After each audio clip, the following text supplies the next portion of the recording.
To inaugurate a president, we bear witness to the enduring strength of our Constitution. We affirm the promise of our democracy.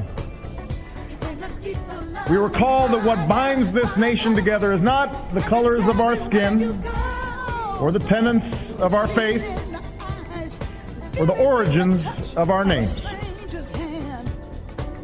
What makes us exceptional, what makes us American,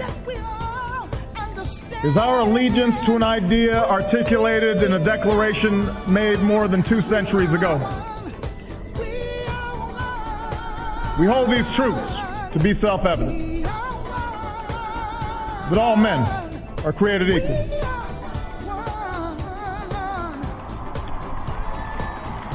that they are endowed by their Creator with certain unalienable rights, that among these are life, liberty, and the pursuit of happiness. Today, we continue a never-ending journey to bridge the meaning of those words with the realities of our time. For history tells us that while these truths may be self-evident, they've never been self-executing.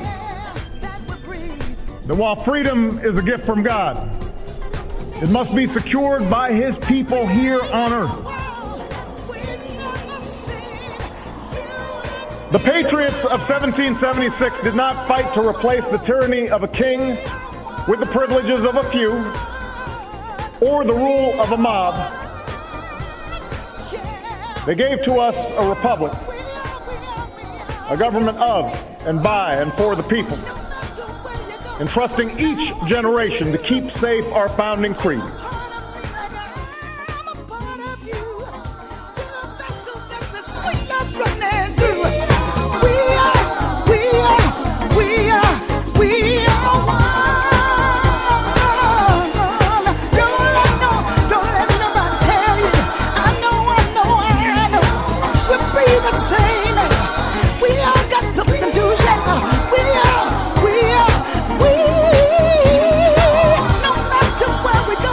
Oh, yes, indeed. Yes, indeed.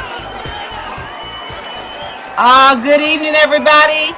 Good evening. Y'all already loud and talking about it. Welcome. Welcome, Facebook. Welcome, Google. Welcome, YouTube and Twitter and internet listeners all around the world. Y'all quiet down. I'm trying to get my intro in. Welcome to Let's Talk About It. We are the winners of the Spreaker 2012 U-Voice Award for the most informative. I am your host, Brenda White, coming to you live from the city beautiful Orlando, Florida, where it is 91 degrees and clear. And, I don't even have to say that. It's just hot. Just hot. And I'm trying to stay up in the house and stay up out of that heat. Do you hear me? Do you feel me? I am the wild and wonderful Brenda White. And let me introduce to you on the line my new co-host that I love very, very much. I want to introduce to you Mr. Barry K. Jackson. Barry is a community activist. He is the funk master of the Tuesday midday medley funk fusion machine out of Kansas City, Missouri for kkfi.org. He's on every Tuesday morning, from 10 until 12 noon. Funking it up, coming to you live from Kansas City, Missouri. And right now he's in Kansas City, and he's coming here to help me talk about it with you. And yeah, he crazy. He's just like me and Jackie. He can get crazy with us and make us crack up laughing. Barry, are you there? I'm right here. How's everybody? We good. They welcoming you right now. Hello, baby. How are you? I'm doing fine. It's 73 degrees here. Ooh, I'm jealous. We get that in August for at least a week or so. It looks like we're going to have 2 weeks of 70s and 80s. So we're getting out from under some of that real heat. Oh yeah, baby. Compared to what we dealt with last year. My little sweetheart of granddaughter was riding with me yesterday. We ran to the grocery store, and she was like, "Oh, it's hot," and all my Jeep is leather. I was like, "Honey, don't get in there yet. It'll burn your butt. Don't get in yet." And she looked up and saw the temperature reading in the car, 102. Gigi, look, it's 102. Yeah, if you stand out there, it will fry you and an egg's butt simultaneously. It was hot. The seats. Woo, I'm telling you, okay. I thought my leather probably melted, but no, it was good stuff, so it ain't melted yet.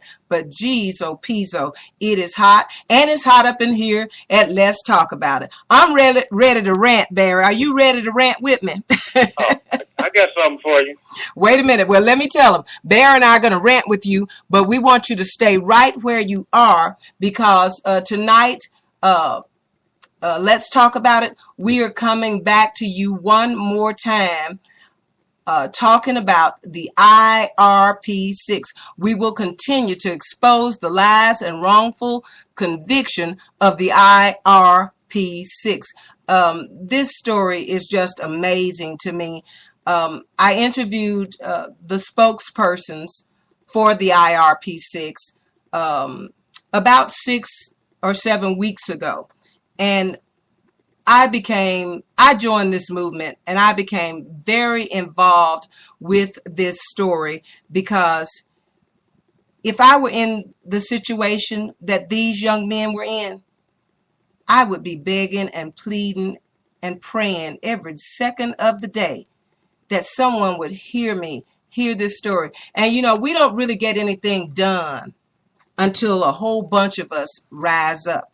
And that's why I want to ask you tonight, and I'm going to ask you now, and I'm going to ask you again later, to please go over to our Facebook page and like Free the IRP6. And after you hear this story, you will like the page, and you'll also be going to share those words that I ask you all to put on your social media pages every day. Free the IRP6, because it is so very important, and it shows solidarity. There is power and strength in numbers, and that's why we need you. We don't need all your friends or anything like that. We hope that you will share it and get more of your friends coming over and just hitting that like button. And when people start getting involved and start caring about what's happening to our brothers and sisters in this country, then that's the only time, these fools take notice. And so I'll be asking you that all throughout the night. I'll be playing a commercial for you throughout the night about the IRP6. But joining us tonight from Colorado Springs, Colorado, will be the spokespersons for the IRP6, the president of A Just Cause is Sam Thurman. He'll be with us.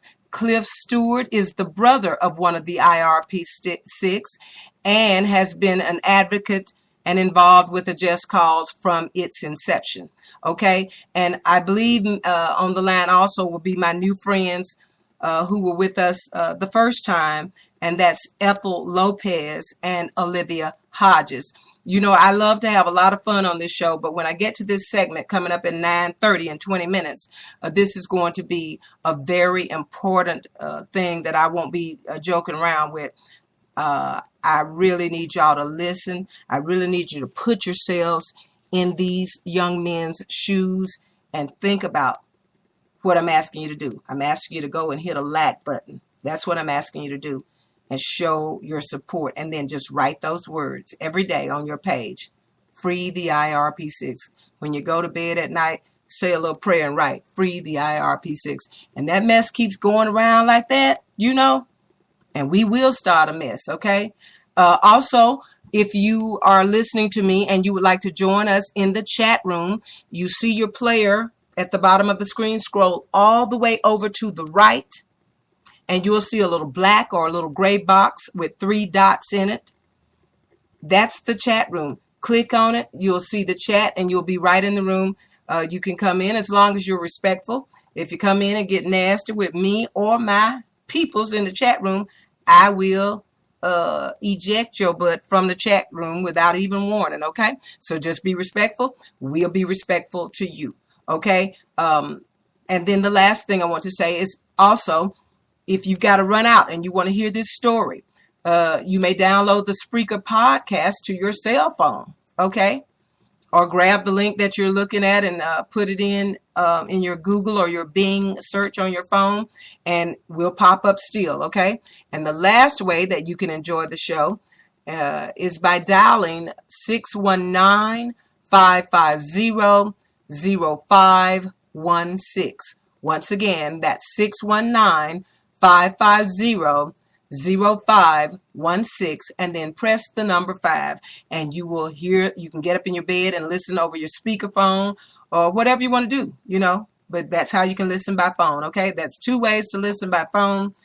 You're on the net already with me, and you are listening to Let's Talk About It, being sponsored by the #1 broadcasting network on the net, and that is Spreaker.com. Okay, so welcome to the show. Barry and I are going to rant for the next 20 minutes, and then we'll be talking to Sam Thurman, Cliff Stewart, Olivia Hodges, and Ethel Lopez of the IRP6. Okay? Okay. So here's my thing, Barry. I just want to rant. You know, I don't need to have a whole lot of facts about this. This is the one thing that I saw coming out of his mouth, and it just made it stuck with me. Texas Senator Ted Cruz. I know that Harvard just want to pull down the window shades when his name is called. Did you know that he graduated from Harvard Law School, Barry? I was thinking maybe the Cracker Jack School. Senator Ted Cruz, the Tea Party darling, he graduated from Harvard Law School. It is amazing to me that you can be this ignorant and this prejudiced. And then, you know, I just found out the other day, as his father appeared at the let me get the name of this place right. You know, they were at a big convention here this week. And let me see where they were. And his father came out on stage and has the thickest accent. He's Cuban or Hispanic, something to that effect, okay? Mm-hmm.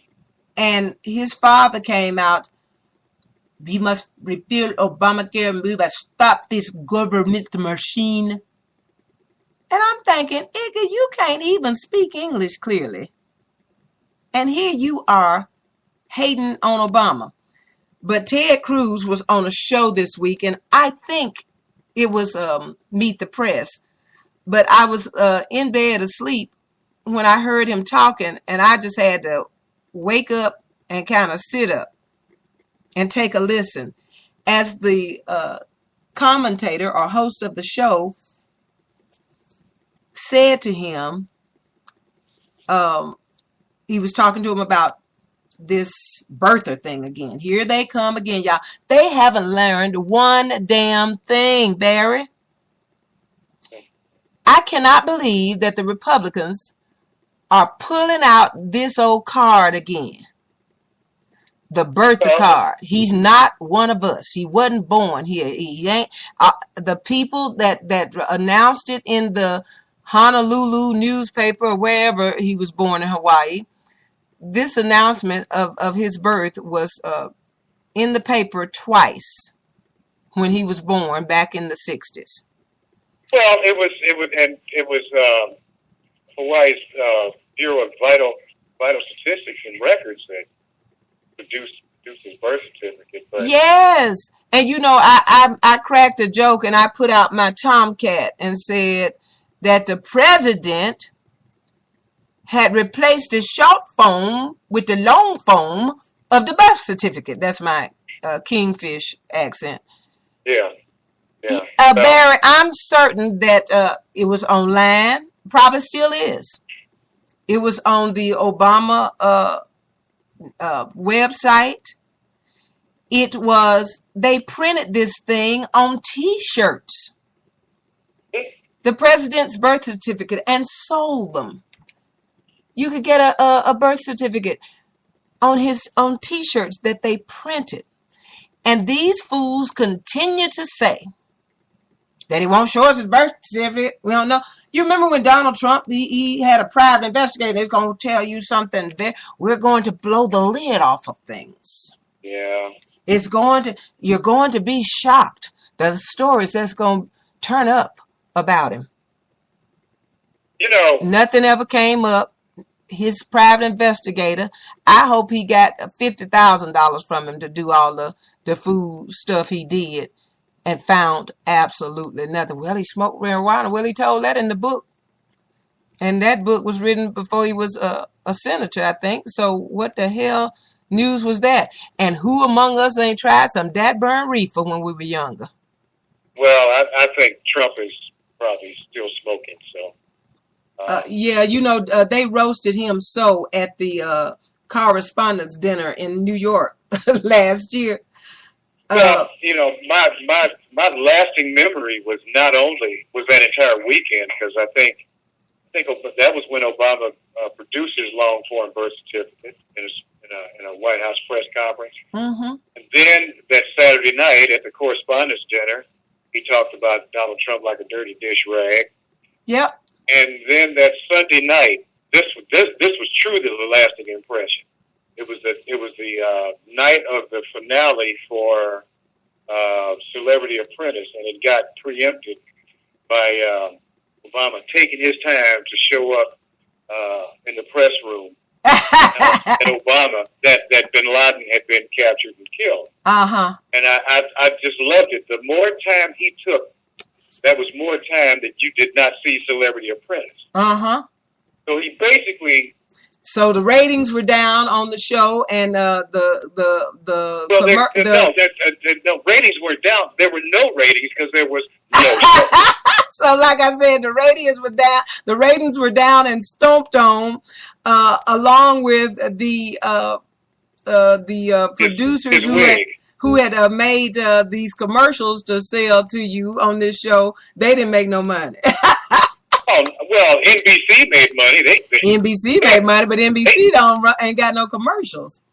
Well, the thing of it is, they had to pay for those commercials ahead of time. Yes, right. And it just comes down to, well, sorry, we got the money. Well, he's back again. But let me finish with Ted Cruz. So Ted Cruz, okay. This commentator sets him up beautifully, and he says that. You've been awful hard on the president and his birth certificate, whether he was born here in the United States or whatever. And he said, how can you, basically knock the president about this when you were born in Canada? Is that correct? But my mother was an American, and that's how I'm an American, because my mother was an American, even though I was born in Canada. And then he said, "So what's the difference for the president?"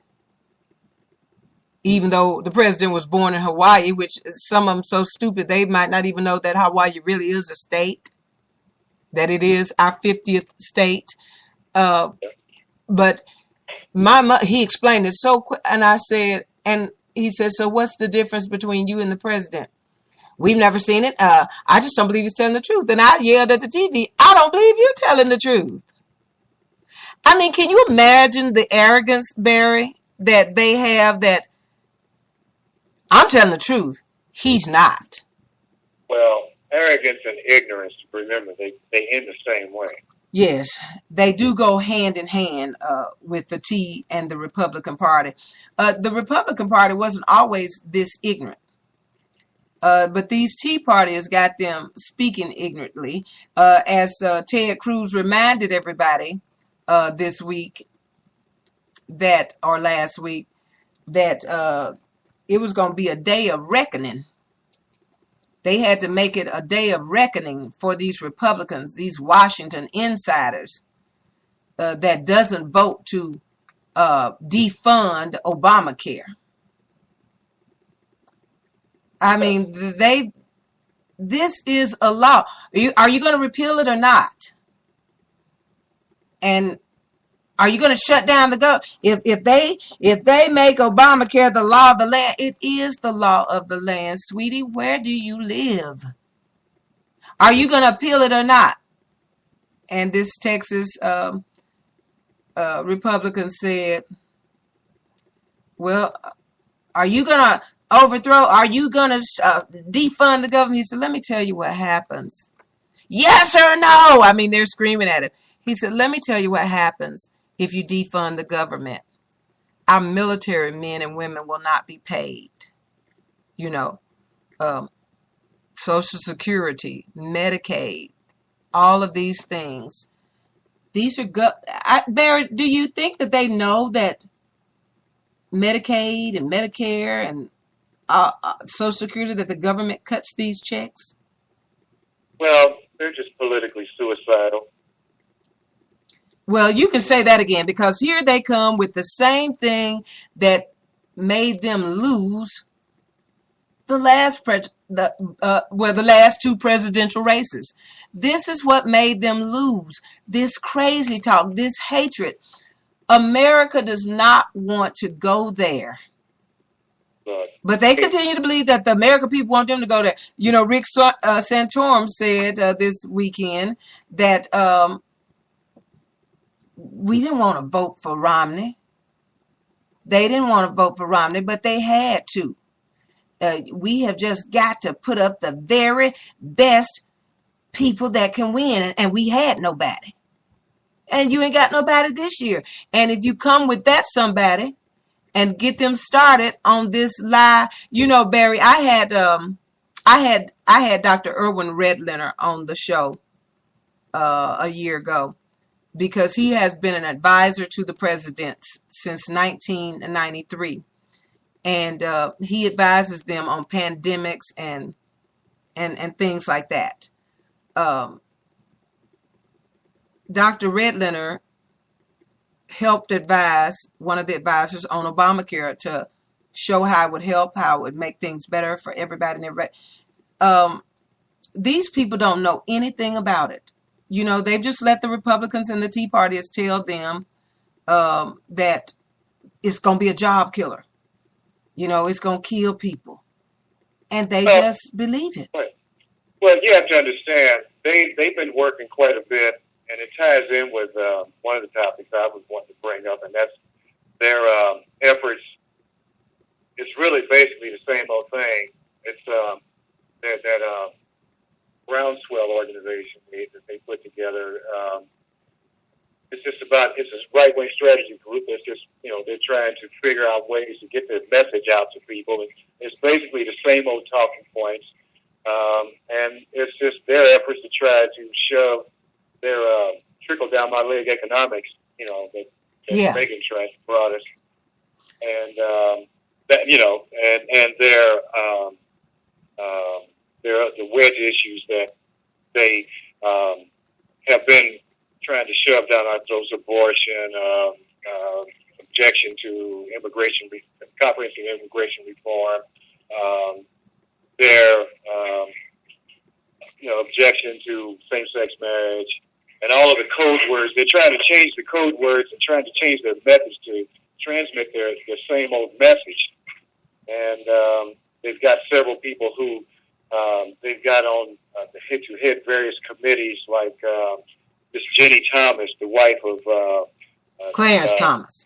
The Clarence Supreme Thomas. Court Justice. Yeah. Mm-hmm. Clarence Thomas. John Bolton, former UN ambassador under W, and another great American, lawn jockey, Alan West. They're trying to come up with ways to change their message in an effort to fool people. But you know what, Barry? They can't change the message because they are so filled with so much hate and venom. Put a camera on them and they forget they're on camera and they go right back. And see, what's the Bible say? So is what's in a man's heart, so he speaketh, something to that effect. As a man thinketh, so is he. That's right. It's in their hearts, and that's why when you see them on camera and then they think about it 4-5 days before they come out and write an apology, you should have been thinking before you spoke, and you would have had to have felt, you had to believe from your heart what you were saying. That's why it comes out like that, because they mean it. Okay, but let me tell y'all. So they were at the Ames, they were in Ames, Iowa, this past weekend for the Family Leadership Summit. And this is where Ted Cruz was up railing and carrying on. And then he got before the cameras Sunday morning and said that the difference with me and the President Obama, we've never seen his birth certificate. We don't believe him. I was born in Canada, but my mother was American. And Barack's mama was born where? In the middle of a Juju tribe in Kenya. She was born in Kansas. Yeah. But they're just absolutely crazy. But y'all, Barry and I are going to hold off on our rant some more. And I'll talk about Anthony Weiner at the end of the show. I don't know. And that little pervert out of San Diego. No. Oh my goodness. I'll say he cut his therapy short. Yes, he did. Yes, he did. He's cured now. You know what happened is he probably got it. They probably put him in a room full of women. Well, he didn't want to go to court, so he threw himself into therapy. And when court was over, then he came out of therapy. He just threw himself in there for a week. But I'm going to 2 weeks of intensive therapy. Igga, please. Well, some of that intensive therapy probably, like I said, they probably got him in a room full of women. They just walked up and slapped him upside his head. He couldn't take it. Mm-hmm. It is amazing. But yeah, the Republicans are still going crazy, and they're preparing to run on the same foolishness that they ran on before, telling us women to put an aspirin between our legs, making sure that we can have an abortion if we want one. They're trying to take away birth control pills. They're closing clinics around the country. And these clinics offer so much more, like Planned Parenthood. When I was in college, Planned Parenthood was a blessing to me. And later on, when I was just a young girl starting out, Planned Parenthood was a blessing to me. And they never talked to me about having babies and trying to have babies. And they talked to me about whatever I came in there to talk to them about. And they gave me options. But man, they've got some clinic that's left open. I think it's in Mississippi. And if I'm wrong, they all the same. Kentucky, Mississippi, they all the same. South Carolina. They were telling these women how birth control pills cause cancer, and how if they abort a baby, it'll kill them. It's just craziness, sheer craziness. That's all I can tell you. Welcome to the chat room, my David Capers, my daddy boo-boo, from that Wild Twain Wide, the Wild Twain Wide, that Razor Blade Express, baby. You got your panties and your wig, you can come on in now. Get your panties and your wigs back, because I know he blew them off. And welcome my darling Indigo Love, and y'all can still keep voting for the Sarah Vaughan singing competition.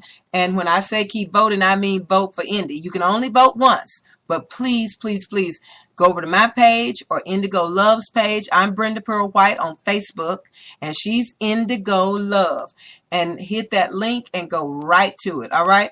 I need to swing it back around to the top of my page so y'all don't have to look for it. But we are still voting until September the 3rd for Indigo Love to be the first and only winner of the Sarah Vaughan singing competition.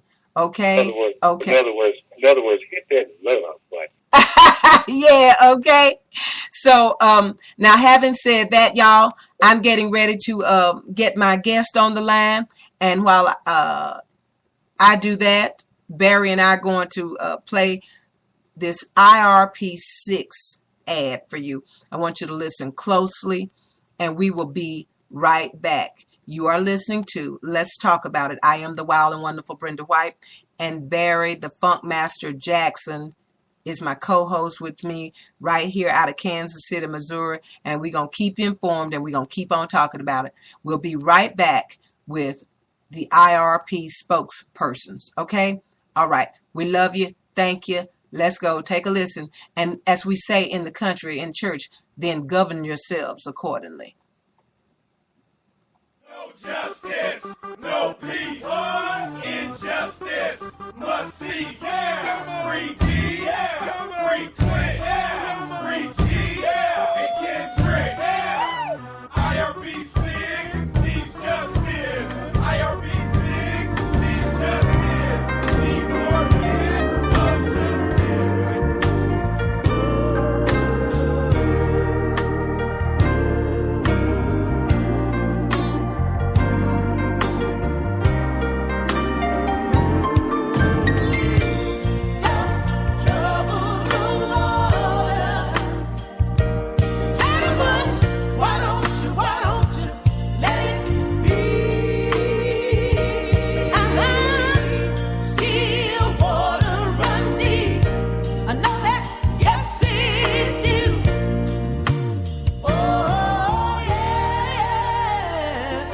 Hi, this is Brenda White of The Brenda White Shows right here at Spreaker.com. And I would like to ask you something. What would you do if someone you loved had been wrongfully accused, tried, convicted, and imprisoned for a crime that they did not commit? Exactly. You would be screaming from the rooftops, somebody help me, somebody believe me, somebody fight with me. They didn't do it. Well, that's exactly what happened to Gary Walker, David A. Banks, Kendrick Ken Barnes, Clinton A. Stewart, David A. Zerpolo, and Demetrius K. Harper, 5 black men and 1 white, whom we call the IRP6. We are on a mission. We are on a campaign to bring these 6 men home that have been unjustly imprisoned by a marriage between a corrupt corporation and a corrupt justice system. IRP is an acronym for Investigative Resource Planning. IRP Solutions was a small minority-owned company competing with large companies such as Lockheed Martin and International Business Machines, aka IBM, for multi-million-dollar government contracts. What should have been a civil litigation involving a debt collection case filed by staffing agencies turned into a criminal fraud case pursued by Denver Assistant U.S. Attorney Matthew T. Kirsch, tried in a federal court and resulted in the IRP6 being sentenced to 7 to 11 years each in Florence Correctional Complex prison camp for mail and wire fraud. On October the 11th, 2011, Federal District Court Judge Christine Arguello, 10th Circuit, Denver, Colorado, forced an IRP executive to take the witness stand against his will, violating his Fifth Amendment right. The IRP executive, Kendrick Barnes, was one of 6 defendants, 5 black, 1 white, in the federal case accused of mail and wire fraud. Barnes was forced to take the witness stand. Who among us that has a business doesn't have debt? The IRP acknowledged that the debt owed the staffing agencies was a legitimate one and they were on the verge of selling their phenomenal security software to write that debt to law enforcement across the country, including the NYPD, the FBI, the CIA, DHS, aka Department of Homeland Security, etc. But when their offices were raided on that fateful day, nothing pertaining to the warrants, such as the financial records, were even taken. Only the information from their computers pertaining to the software product. Where I come from, down in the country, our response to something like this is, this has got more stank on it than a pot of chitlins. Now, to read the full story and get a complete understanding of this injustice, please visit www.freetheiRP6.org. Meet these men and their families, and then join the movement. Like our Facebook page, Free the IRP6, and then write on your social media pages at least once a day to show your solidarity. Free the IRP6. Let's bring these men home to their families where they belong. We thank you for listening, and we thank you for your support. This has been a Brenda White production right here at Spreaker, Spreaker.com.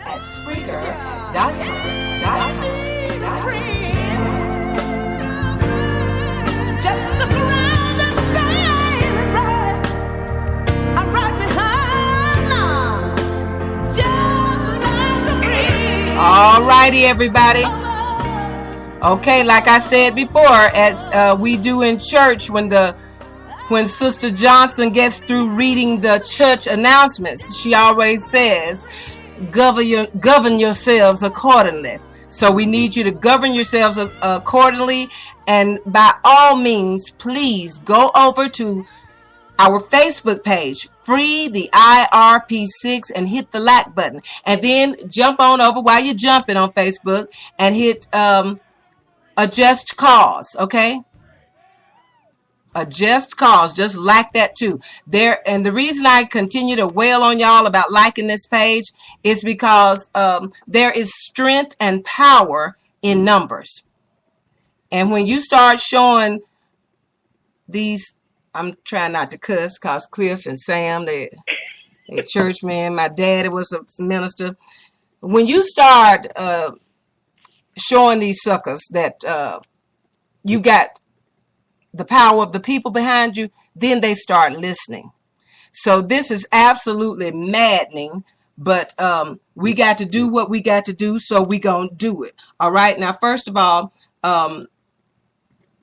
let me call out the names as I do on every show. I introduce these men to you. So y'all heard me just tell the story in that commercial.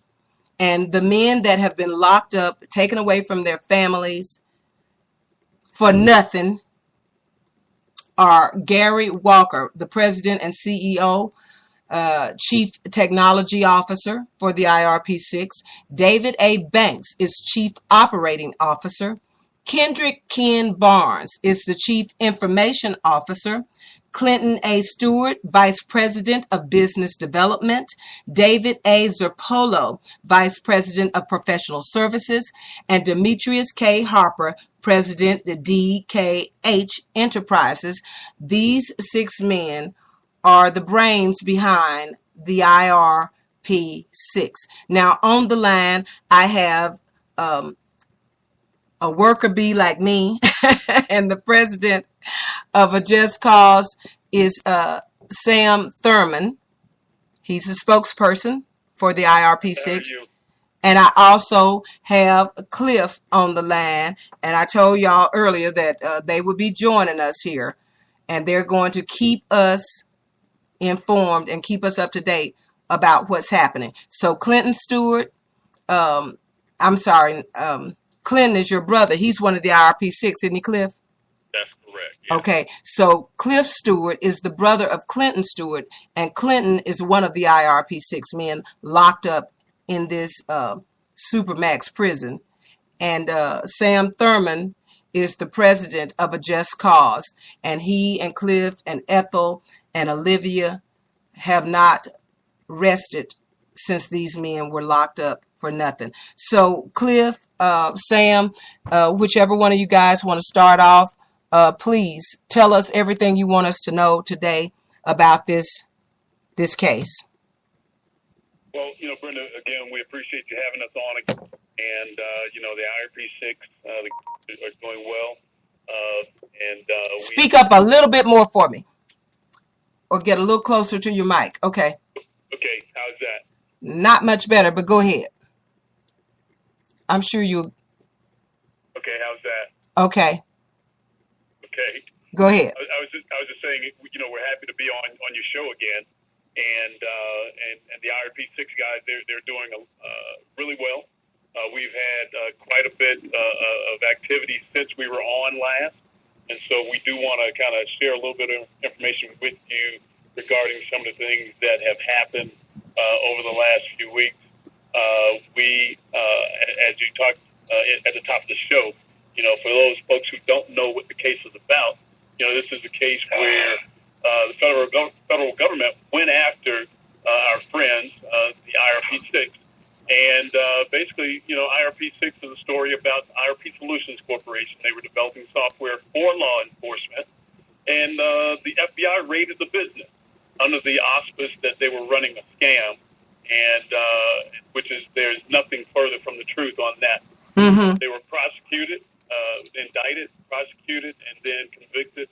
They are currently serving sentences anywhere from 7 to 11 years, which in and of itself is overly excessive. And so, we're fighting those kind of things. One of the things, and we talked about it a little bit on your show the last time, was that the case is currently under appeal. Mm-hmm. They are appealing a Fifth Amendment violation, Mm-hmm. are appealing the speedy trial violation. They also had expert witnesses that were not allowed to testify. Mm-hmm. And as part of the Fifth Amendment violation, there were portions of the transcript are missing. So we have a lot on the plate with regard to that. And on that particular note, Just Cause on behalf of the IRP6 have taken action against the court reporter. And Brenda, you probably love this, but Just Cause filed a lawsuit Mm-hmm. against Darlene Martinez, who is the court reporter who was in the IRP case. Mm-hmm. We feel that Ms. Martinez has played a role, along with Judge Christine Arguello, as far as withholding the transcript, which could easily exonerate the guys because of the violation that has occurred. Yeah. As far as the Fifth Amendment. Absolutely. And yes, I am happy to hear that. And yes, you should be suing her, but she did all the typing of the transcripts. That is correct. And the basis of the lawsuit is breach of contract. Mm-hmm. Just Cause paid Ms. Martinez for the transcripts in support of the appeal, Right. and she did not deliver what we paid for. Uh-huh. So, but in the midst of withholding, So now who's committing fraud? exactly. And that's one of the things that we've been talking about lately is the fact that, when you look at this case all the way from its inception up to the point now, who are really the conspirators? Yeah. Who are the real criminals here? That's right. And it's them. Our friends are being conspirators, but when the lengths that they have gone to incarcerate Gary, David, Demetrius, Kendrick, Clint, and Dave, is phenomenal. And then when you listen to, But you know what? But you know what else, Sam? It's amazing the time that they got. yes, it is. Did they even say? Did they come up with a phony number of money or something that these guys embezzled from somebody? No, they couldn't even come up with that. They had their, and this is Cliff speaking, they had Oh, hey, Cliff. Okay. their financial analyst for the government basically did an analysis of where the money went, and she tracked every penny. So and showed that, okay, the staffing companies, the employees that they had, they paid their employees the money. Right. So, and even the prosecutor, Matthew Kirsch, he said in his opening statement, none of these guys got rich in this. So, Right. but the issue is, you got this Judge Christine Arguello. It's like she's using her position to say you're not going to come against the federal government.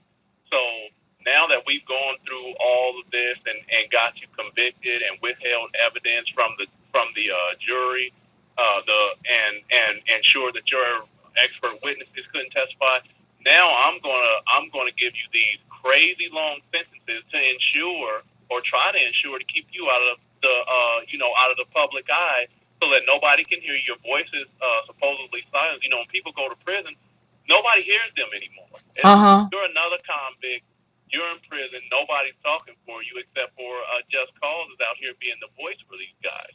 And back on the note with this court reporter Darlene Martinez, after a Just Cause pays her close to $10,000 for this transcript, and all of you should see the emails that she sent back when she was requested. Like, where is the unedited version? Well, that's not available. Well, it's available for this much and that much.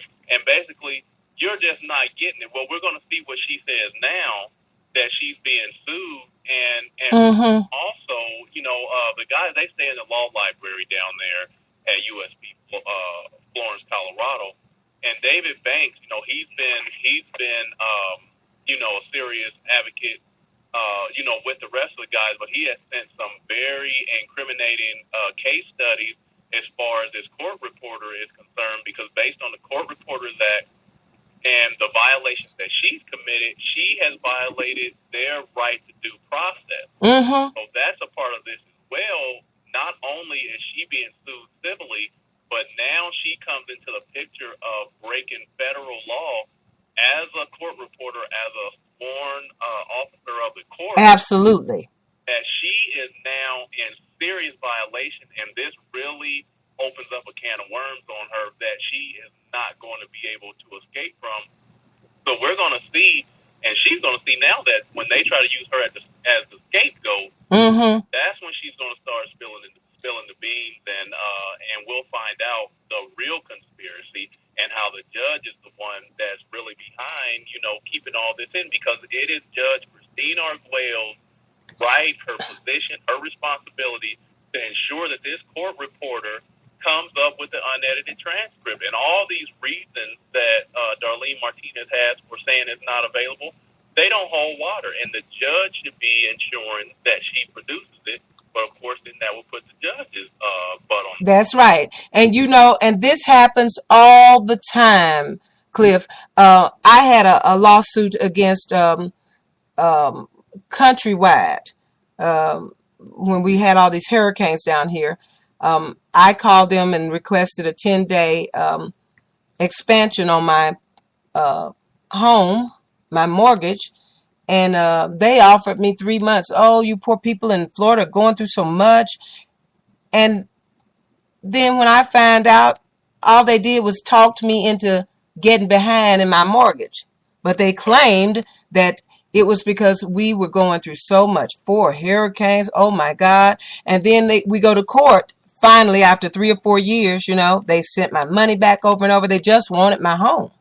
And we go to court, and when we get to court, their lawyer opens her big mouth. As I was saying, so I was at home, Your Honor. I gave Countrywide a call. She says, you weren't at home. And I said, how do you know I wasn't home? You were in South Carolina. I said, so you do have the recorded phone calls. I've been asking for that for 3 years. Well, when I'm in South Carolina at my sister's house, I'm at home. But thank you for telling us, because they will keep stuff from you all the time. The judge was fantastic. He called them the lyingest, cheatingest bastards he had ever seen in 30 years. And I just wish that we had a judge that was decent and honorable here in this case, but we don't. I got a question. What is so troubling, I think, to me, is because you look at a judge and what a judge is supposed to do. Yeah. And to see this Judge Christine Arguello and how she is just basically trampling the law in the street, it's very troubling to see it not only in this situation but others, and realize that a judge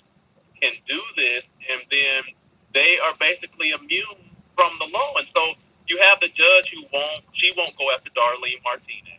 Then Darlene Martinez's bosses are involved because her supervisor basically, tried to pass the buck and say, well, for this reason and that reason, the transcript's not available. Then the attorney went to their manager, who's the clerk of the court over them, and he basically started giving a same type of story. Mm-hmm. And so you have this whole web and this line of people all the way from the judge down to the court reporter, and from the court reporter all the way back up to the judge that are trying to keep this transcript out of the hands of the public. And I don't think people understand what it means when a transcript is not available.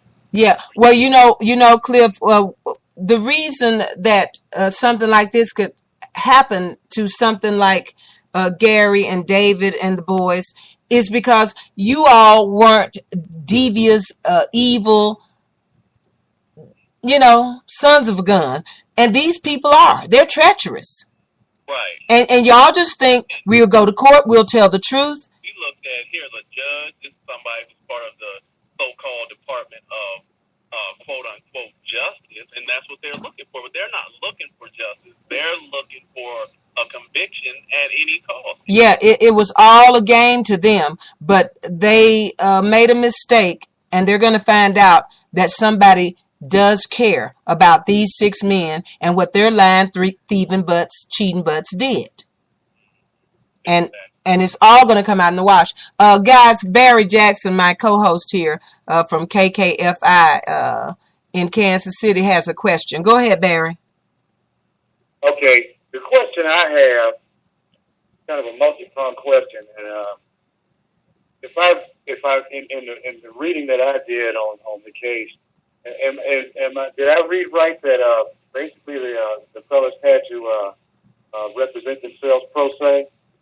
Yes, they had to represent themselves because they did not trust the defense attorneys, the court-appointed defense attorneys. And from there, my question becomes, what put them in a position that they were not able to afford attorneys, where they could pay out of pocket and hire their own?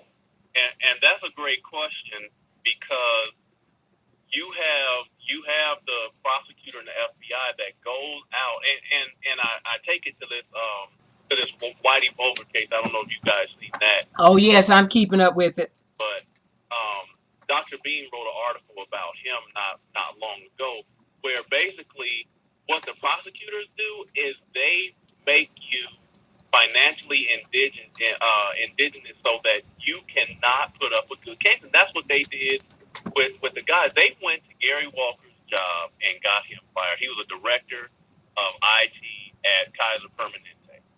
They went to his job with this information, saying, well, hey, you got this guy, he's under investigation, and basically harassing his workplace until they fired him with no real cause, and then blackballing them in the industry. I mean, these are guys with 20, 25 years experience in the IT industry.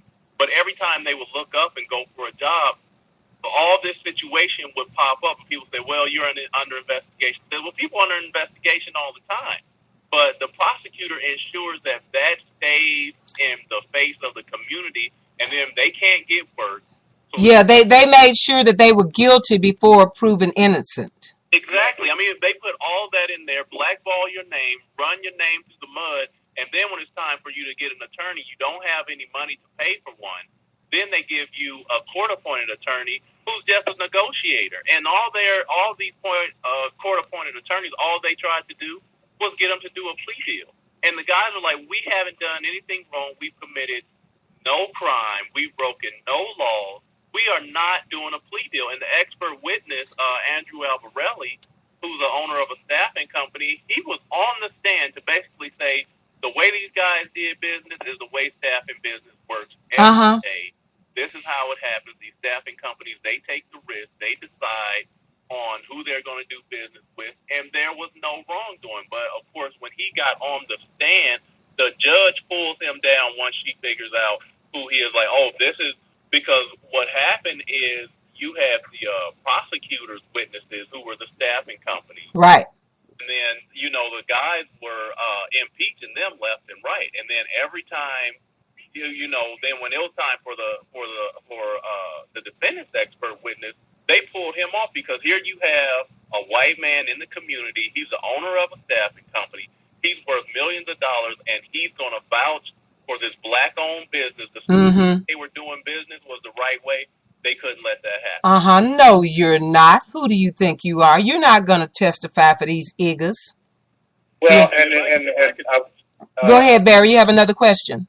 Well, yeah, as an extension to my question, and I thought it was important to ask that because,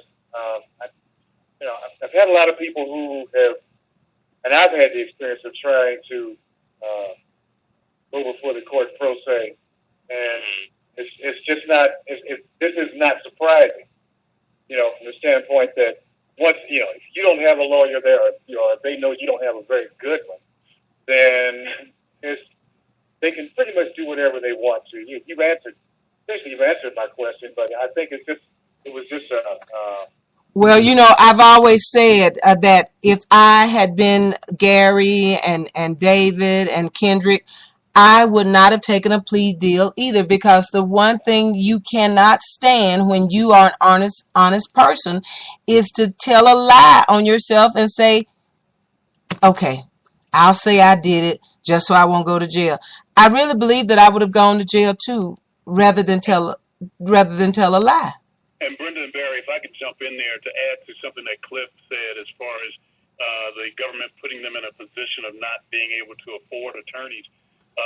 One of the things, too, that you have to look at, and I'll back it up just a little bit from where Cliff mentioned that Gary was the director at Kaiser.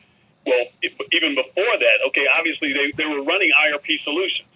So the government went everywhere that IRP went in order to try and close business, and the goal was to continue to market the software.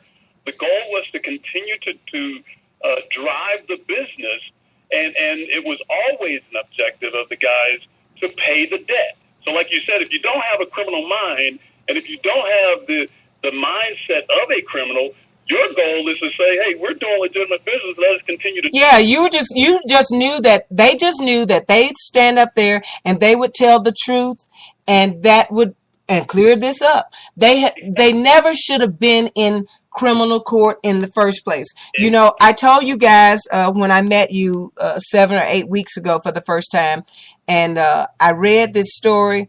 It really touched my heart. And I said I got to get involved. And I told you then that I was going to talk to my godfather, who was a retired federal judge. And the minute he read this thing, and he read for over 4 hours, and the minute he read this thing, he called me. I'm on the road on the way to Jacksonville. And he said, these boys were railroaded. Yeah. And he was a retired federal judge. And he said, these boys were railroaded. He said, don't they know? And for all my listening audience, don't y'all start calling me racist and all that stuff. Some of my best friends are white. I married a white man. So y'all get over what I'm about to say, because if you know me at all, you know I speak my mind. My godfather said, these men were little black Steve Jobs. That's what they were. That's right. And you are not allowed to be black and be a AKA Steve Jobs. And that's where they jumped in and prevented them from being able to do business and couldn't generate revenue. And let me make the audience understand one other thing. For all of you that may have not heard the commercial, as I tell the short story and try to bring it home real fast in that 5-minute commercial, we are talking about 5 black men and 1 white man who created a security software. And this software was so much better than what was out there, what was being delivered by all the other big companies like IBM, like Lockheed Martin. All these people claim to have this security software. And this thing came to these guys, I believe Gary, after what happened on 911. he felt like he could produce a better product that would help our law enforcement around the country help keep America safe.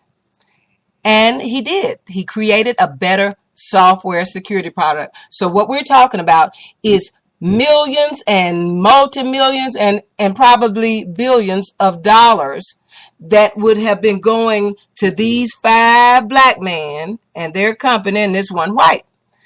You're talking about government contracts. And if you know anything about government contracts, this is what the Republicans sit up and wail and want Barack Obama to go and get in every fight and whoop everybody's ass so that their buddies can keep making government commodes.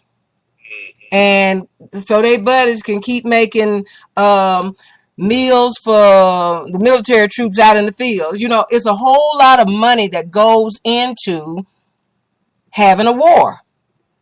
And people, if you ever listen to them talk about this, believe me, their buddies are making huge dollars with government contracts. And I'll never forget the story about this woman. I can't call her whole name, but they called her Buster. And she was over the department that handed out the contracts each year from the government, defense contracts, okay? And so you might get a contract because you make a water bottle or something that the troops and the officers came to love. And so you get that contract and you keep making those water bottles.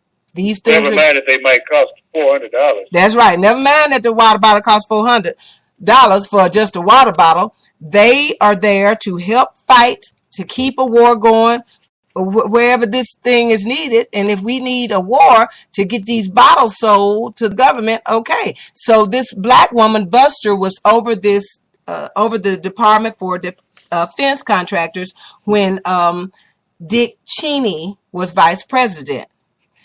You submit your contracts as a business and they look over them and then they decide who's going to get this contract, who's going to get this one, who's going to get this one.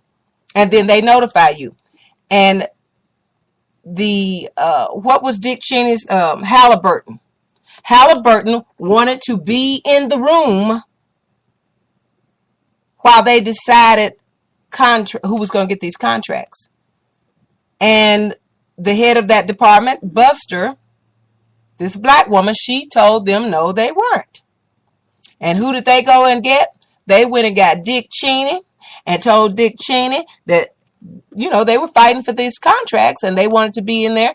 And he fired this black woman who had worked this job all these years and had no dents on her record, no blemishes. And she wasn't going to start. I don't care who you are. You don't sit in here. You got a bid in. Dick Cheney got her fired. She sued the government and won $97,000 or $100,000 or something, which is nothing. And Halliburton got a $370 billion contract. And that's what we're talking about, y'all. We're talking about the IRP6 guys inventing a software. And if this software could keep folks from infiltrating your computers and when you're supposed to be the FBI and the CIA and Homeland Security, if their product could keep this infiltration out and they could keep you safe, and you're messing with old money, old contracts that's been giving them the same old bull crap for years. On the software itself, the software is even larger than that. It's called Case Investigative Lifecycle, and it was designed to be used by law enforcement to help to conduct investigations. And so they had failed initiatives whereby, and this is where the connection to the tragedy of 9/11 comes in, from the standpoint that the 9/11 Commission reported that there were, all the different agencies, the Secret Service, the FBI, all these different agencies had different information on terrorists. They could not and did not share information. They could not collaborate on the information that they had. So the software that Gary developed, again called Case Investigative Lifecycle, and we commonly refer to it as SILK. That software would do all the things that the government needed it to do. So one component of that software, the Department of Homeland Security, was set up as a result of 9/11, and so the Department of Homeland Security back in 2003 had the charter to bring all of these agencies together and to develop a software whereby the FBI, the Secret Service, the Federal Air Marshals, Immigrations and Customs Enforcement, all these folks to where the TSA, to where all of them would be able to share information. Exactly what Gary said. This software would collect all that data and everybody could share in law enforcement. Exactly. And one component of it was worth $100 million. So that was just one small piece of the software was worth $100 million. It would replace some of the software and some of the programs that the government had already wasted $500 million on, just on one project. And then there were other projects to follow. You're talking the virtual case file project. And then there was also the Sentinel project, and you already mentioned a couple of the defense contractors who stood to lose billions, really, literally, over a course of several years if a small company like IRP were allowed to move forward and execute on some of the contracts that were on the table. So, we're not talking small potatoes. No, you're not. That's killing money right there.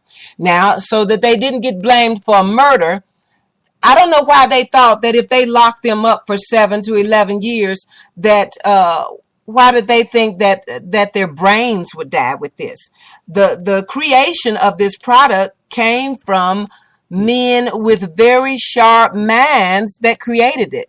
And David Capers is in the chat room, and he said, so in essence, they stole the software from the guys. No, they didn't. They didn't get the software. Although the software is under lock and key. That's right. Never gonna let that. No, Dave, they did not steal the guy's software, but since they couldn't get the software and they couldn't make the guys roll over, go somewhere and sit down and shut up, the next best thing outside of killing them and getting caught for that was lock them up. They didn't give, they don't give child molesters, rapists, that kind of time. It is absolutely amazing. I swear if those guys had killed a dog, they would have damn near got life. If you kill a dog, you damn near get life. Yeah. And these guys... If you caught Attorney General Eric Holder's speech yesterday in San Francisco in front of the American Bar Association, but he spoke to these types of issues. I mean, he covered a lot of issues. Yes, he did. Sentencing policy and how our sentencing policies are just out of control. And David A. Love of Witness to Innocence, that's an organization that Ethel has been working with. One of our other supporters, Michelle Harris, has been working with David A. Love of Witness to Innocence. Wrote an article today on the GRIO. And the GRIO is an excellent website out there. People ought to check it out. And in this article, David writes about some of the things that Attorney General Holder talked about with regard to the percentage of African Americans and the disparity in the sentencing policies as they apply to African Americans and Hispanics in our country as compared to white Americans. And then also, the article that David wrote is called Holder Decision on Sentencing Reform, Where Will It Have the Biggest Impact? And so, he picked out certain things that Eric Holder talked about. And, Brenda, in this article, David actually quotes Gary Walker, one of the IRP6. Wow. Gary and the rest of the IRP6, in a press release that we put out a couple of weeks ago, they spoke their mind as to how they felt with regard to sentences and race and so forth, and the racial disparity and the racial issue in the United States judicial system. And Gary he had a very strong comment, and so David A. Love actually included that in his article. And so, I would encourage your listeners to go out there and just read the article and read what Gary talked about as far as himself and how this whole thing impacted them in the IRP. And also, Cliff and Sam, this product was so phenomenal. Didn't you all tell me before, and we talked about before, that the FBI or the CIA referenced their product in their handbook? Yes, in their textbook. Now, when you go to say, okay, I'm going to go be a law enforcement professional and I'm going to learn about case management, they have textbooks just like any other. Now, in their textbook, they're referencing the Silk software. And so that speaks volumes to Yes, it does. the way that this came about, this whole case. When they're saying, well, IRP is a purported software company and trying to make it like, well, they don't really have anything. They're a front company. But then in your textbook, you're talking about the Silk software, understanding that this is the best thing out there and this is what should be referenced, the way that it handles cases. And so they're using it in their textbook, teaching their Okay. Listen, I want to tell the audience this. Okay, y'all, so the guys did not lose their software. But the funny thing, we talked about this on the first visit from the guys here at the show. They the FBI came up with this warrant. Now, what they're talking about, staffing agencies, this is an agency that sends staff to work for you when you need them, right? right, like a That's right, like a temp service. Y'all know what we're talking about. So the staffing agencies came up and said, hey, they owe us money and la la la la la.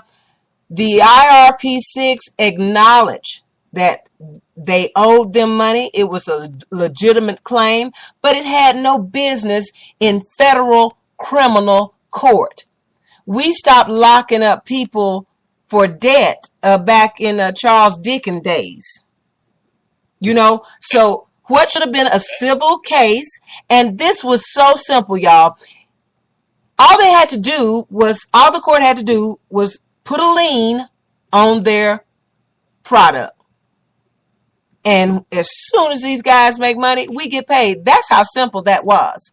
So that's why we know that we smelled a rat. When one of the staffing companies made a complaint to the FBI, said, look, these people owe me money, this and this and that. The FBI sent them a letter back and said, there's nothing we can help you with. This is a civil issue. We suggest you take it up in civil court. Yeah. That is the way it should have happened. That's where it should have been.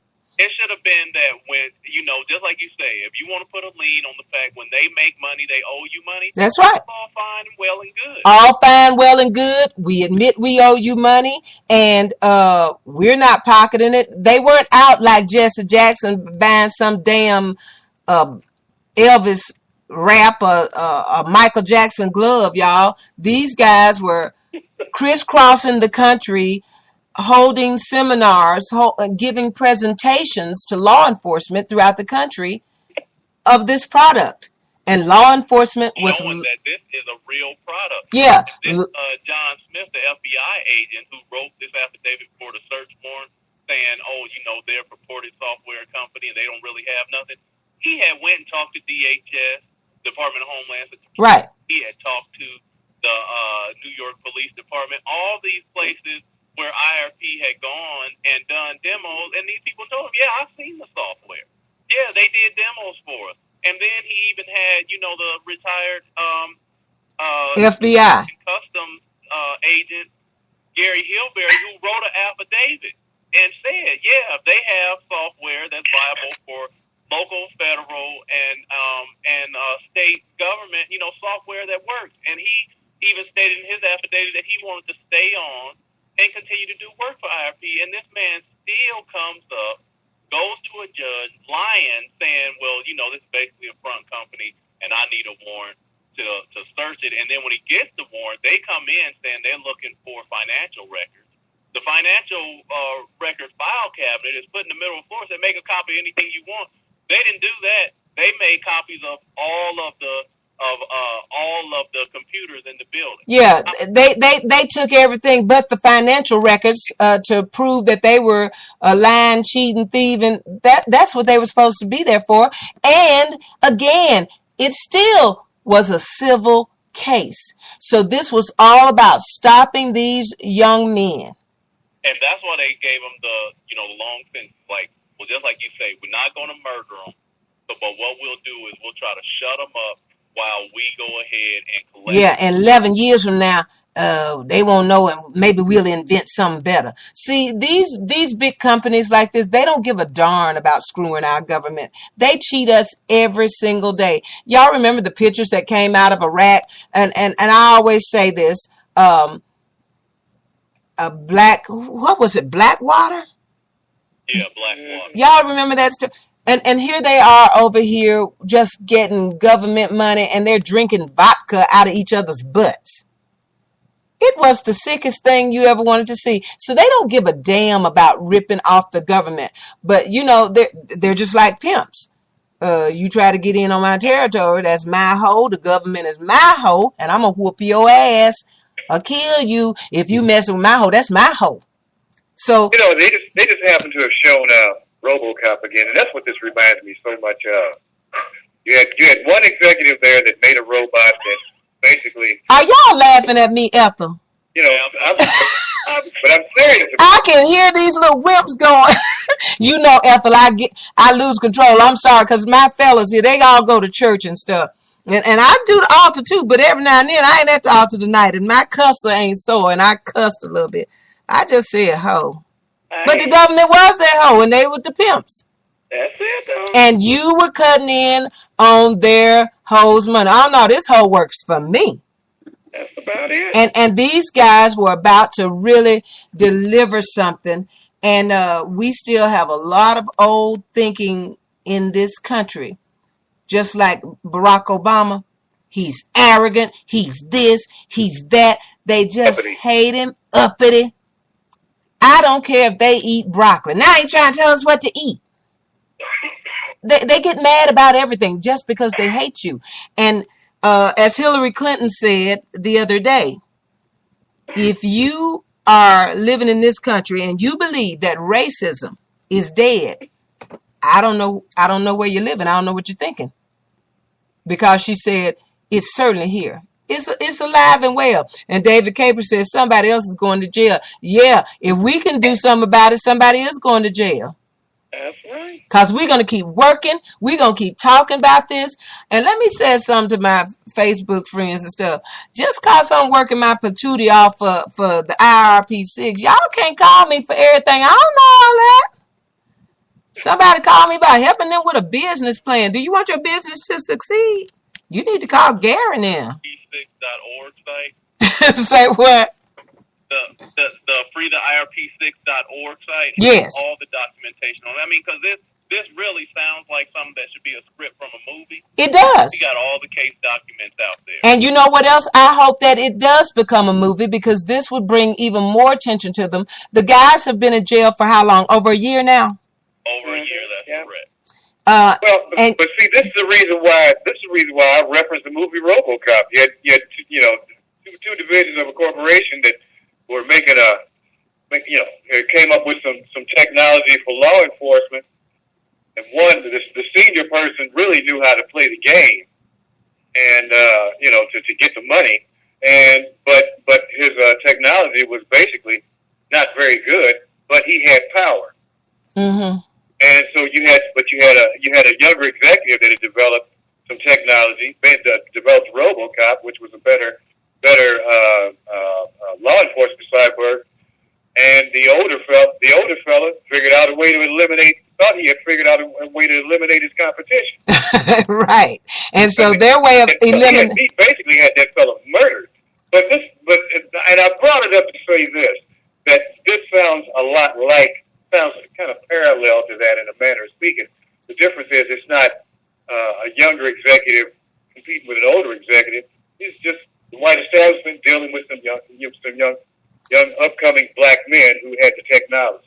Well, these men don't look to be any older than in their 40s, 30s or 40s.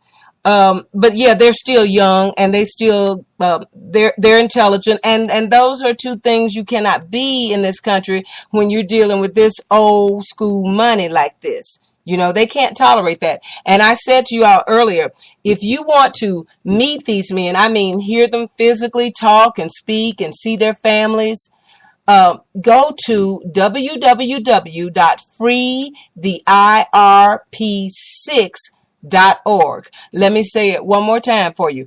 www.freetheirp6.org. Not net, not com, org. Okay? And when you get to this site, anything that you want to read on, you want to listen to, all you got to do is go over to your left-hand side and just click on it. Meet the IRP6, the story, the raid, all of this stuff is here. They've built a wonderful website to educate you. And if you don't like to read, you know, you can listen. But when you heard me tell that the short story in that commercial before the guys came on, and Ethel, it really was that simple. It really was that simple. They didn't murder anybody. They didn't commit any wire fraud. They didn't do any of that. All they did was owe the staffing agency some money. And I say in that ad, who among us in business and out don't owe somebody some money? And especially when you're in business.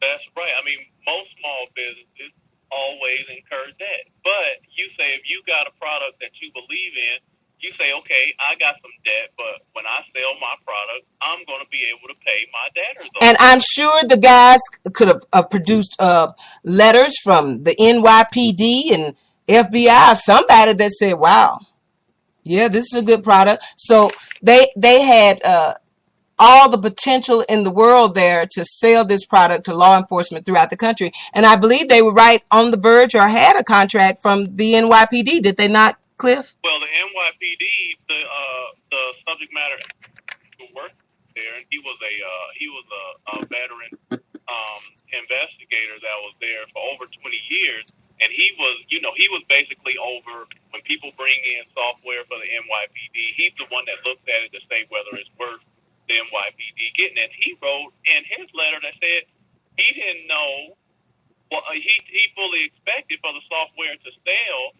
And he didn't know if it didn't sell because this was a black business or a small business. He was really at a loss to why the software hadn't sold yet. Mm-hmm. So, and then, but see, this was really crazy, Brenda. Now, you got this Matthew Kirsch, like I mentioned before, after he went to Kaiser Permanente, got Gary fired.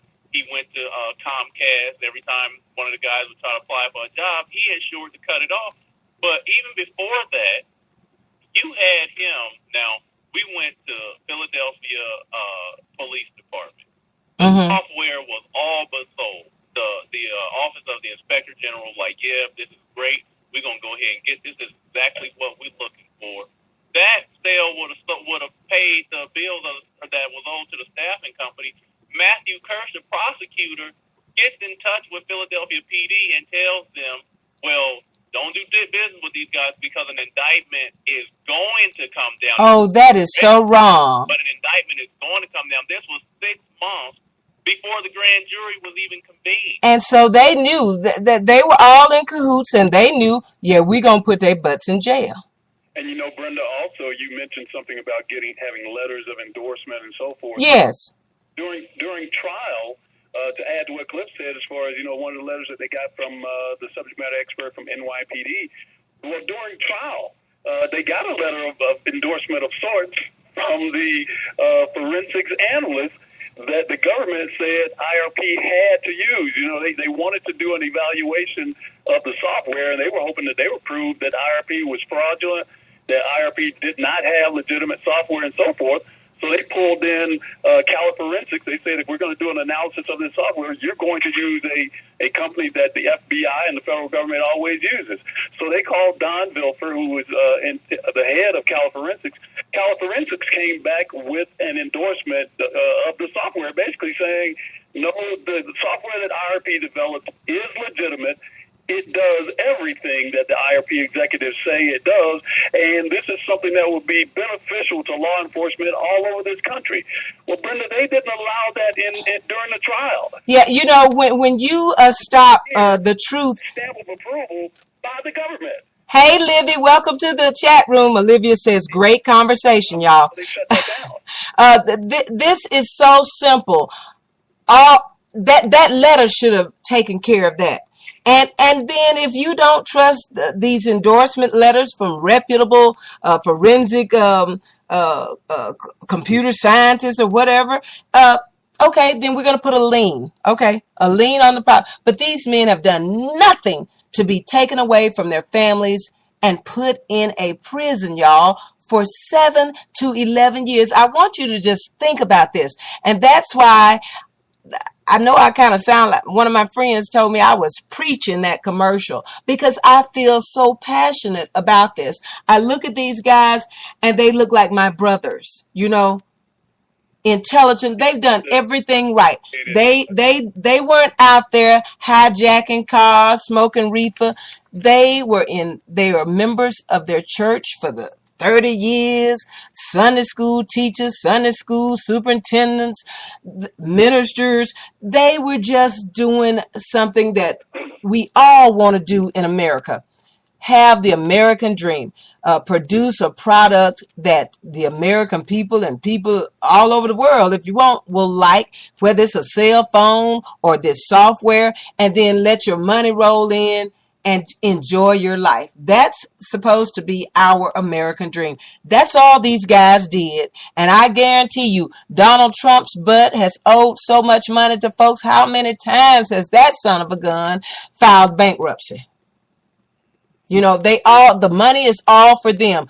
It's the banks don't want to give us small businesses or anybody else any money. It's all for them at the top. Barry brought up, going back to something Barry mentioned earlier, as far as the guys being pro se. Cliff and I were on a show in Washington D.C., radio show that's out of Washington D.C. last week, and a call-in.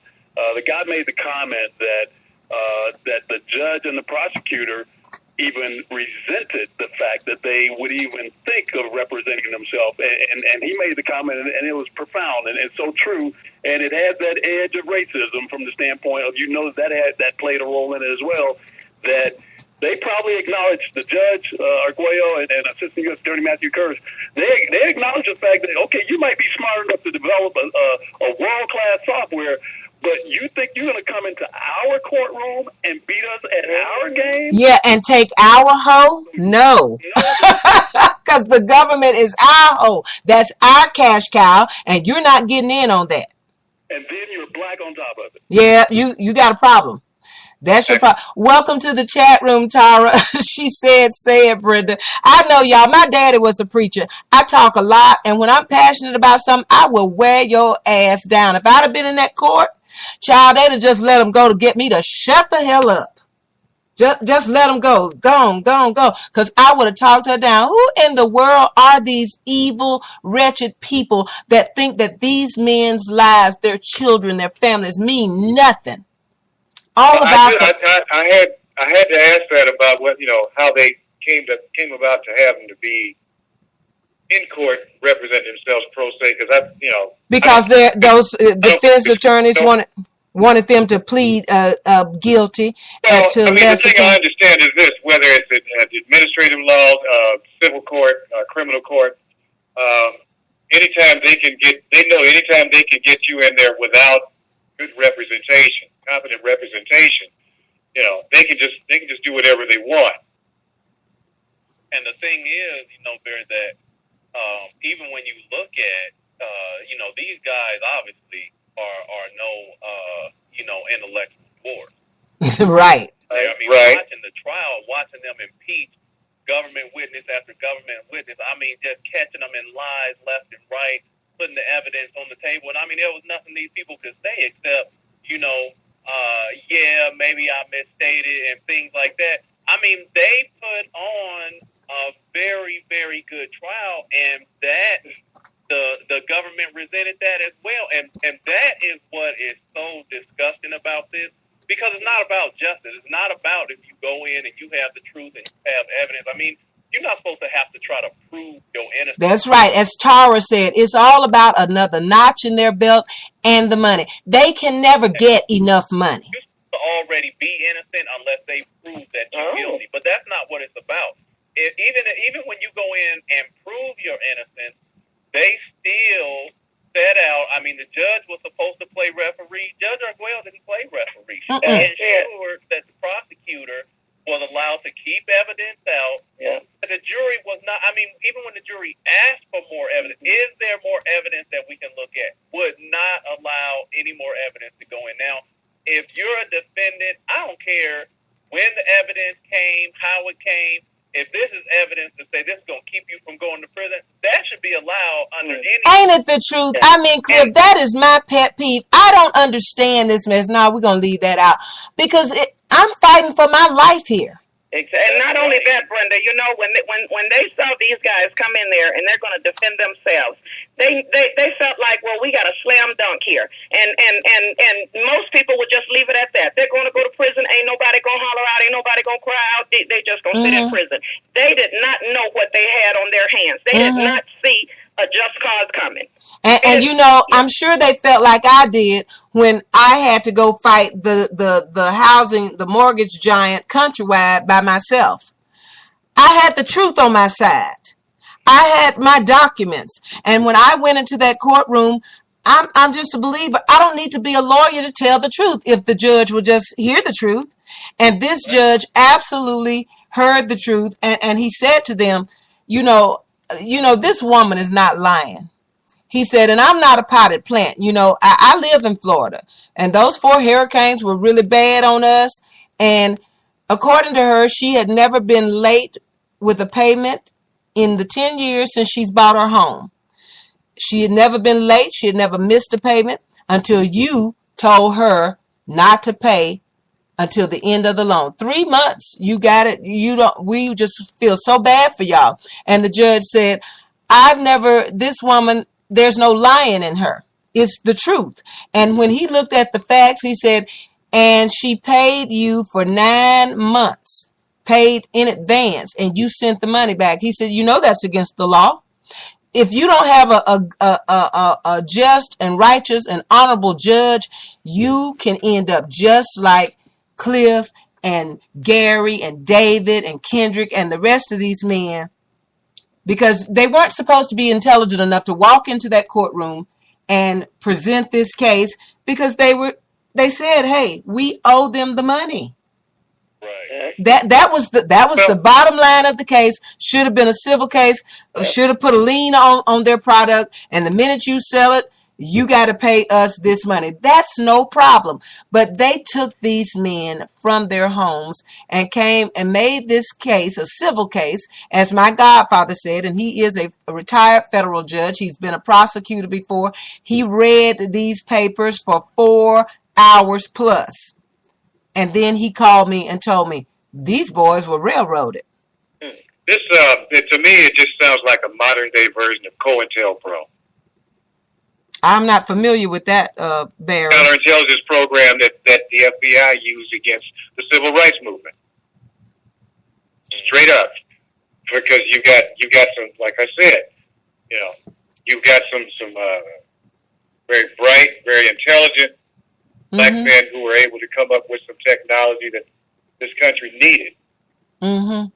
Well, she'd had to lock me up in the first place because I wouldn't have took the stand against myself. No, I ain't going. I'd have just fell out in the flow. I ain't going. But she violated Kendrick's 5th Amendment rights, and then they lose the records that prove that. They haven't lost anything. You tell the defendant, either you get on the stand or I'm gonna close your case without allowing all of your evidence and all your witnesses. Yep, you might go on the stand. But you know what I admire them for? They really stood their ground when it came to just say you did it and take a lesser sentence. Because once you do that, you are in trouble. You pleaded guilty, right? No, a judge wants to hear that. I watched Judge Judy one day, and she said to him, you pleaded guilty. Yeah, Your Honor, I did, but I only did it because they said they were going to give me 15 years, and they said that they would give me 2 years if I pleaded guilty. You pleaded guilty, then you did it. And that's what a judge is going to just look at you and say. And I don't blame him. Even if it was murder, I would have said no. I'm not going to tell a lie on myself. No, I didn't do that. And in a lot of cases, once you decide to plead, you can't appeal. That's right. Exactly. It's like, no, you pled. You said you were guilty. You don't have a right to fight. What are you fighting against? Now you're gonna basically call yourself a liar. Well, then they're gonna say, well, you admitted to lying, so you have nothing to appeal. Mm-hmm. But I mean, when the judge is hiding evidence and hiding what she said. And then the missing transcript is calls for an overturn and at the very least a retrial. But these men been sitting in prison for a year and the transcript still has not shown up. And it's like, what is the problem here? There's a missing transcript. Why are they in prison?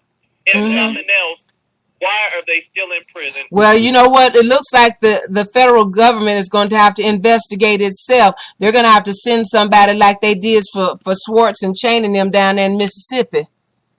You know, somebody else got to investigate their own department, because these federal judges, as Tara just wrote, every government official in the IRP case were scratching each other's backs. The truth was irrelevant. They were scratching each other's backs, and I'll go as far to say, and they probably got a little kickback if you help put these niggas in jail.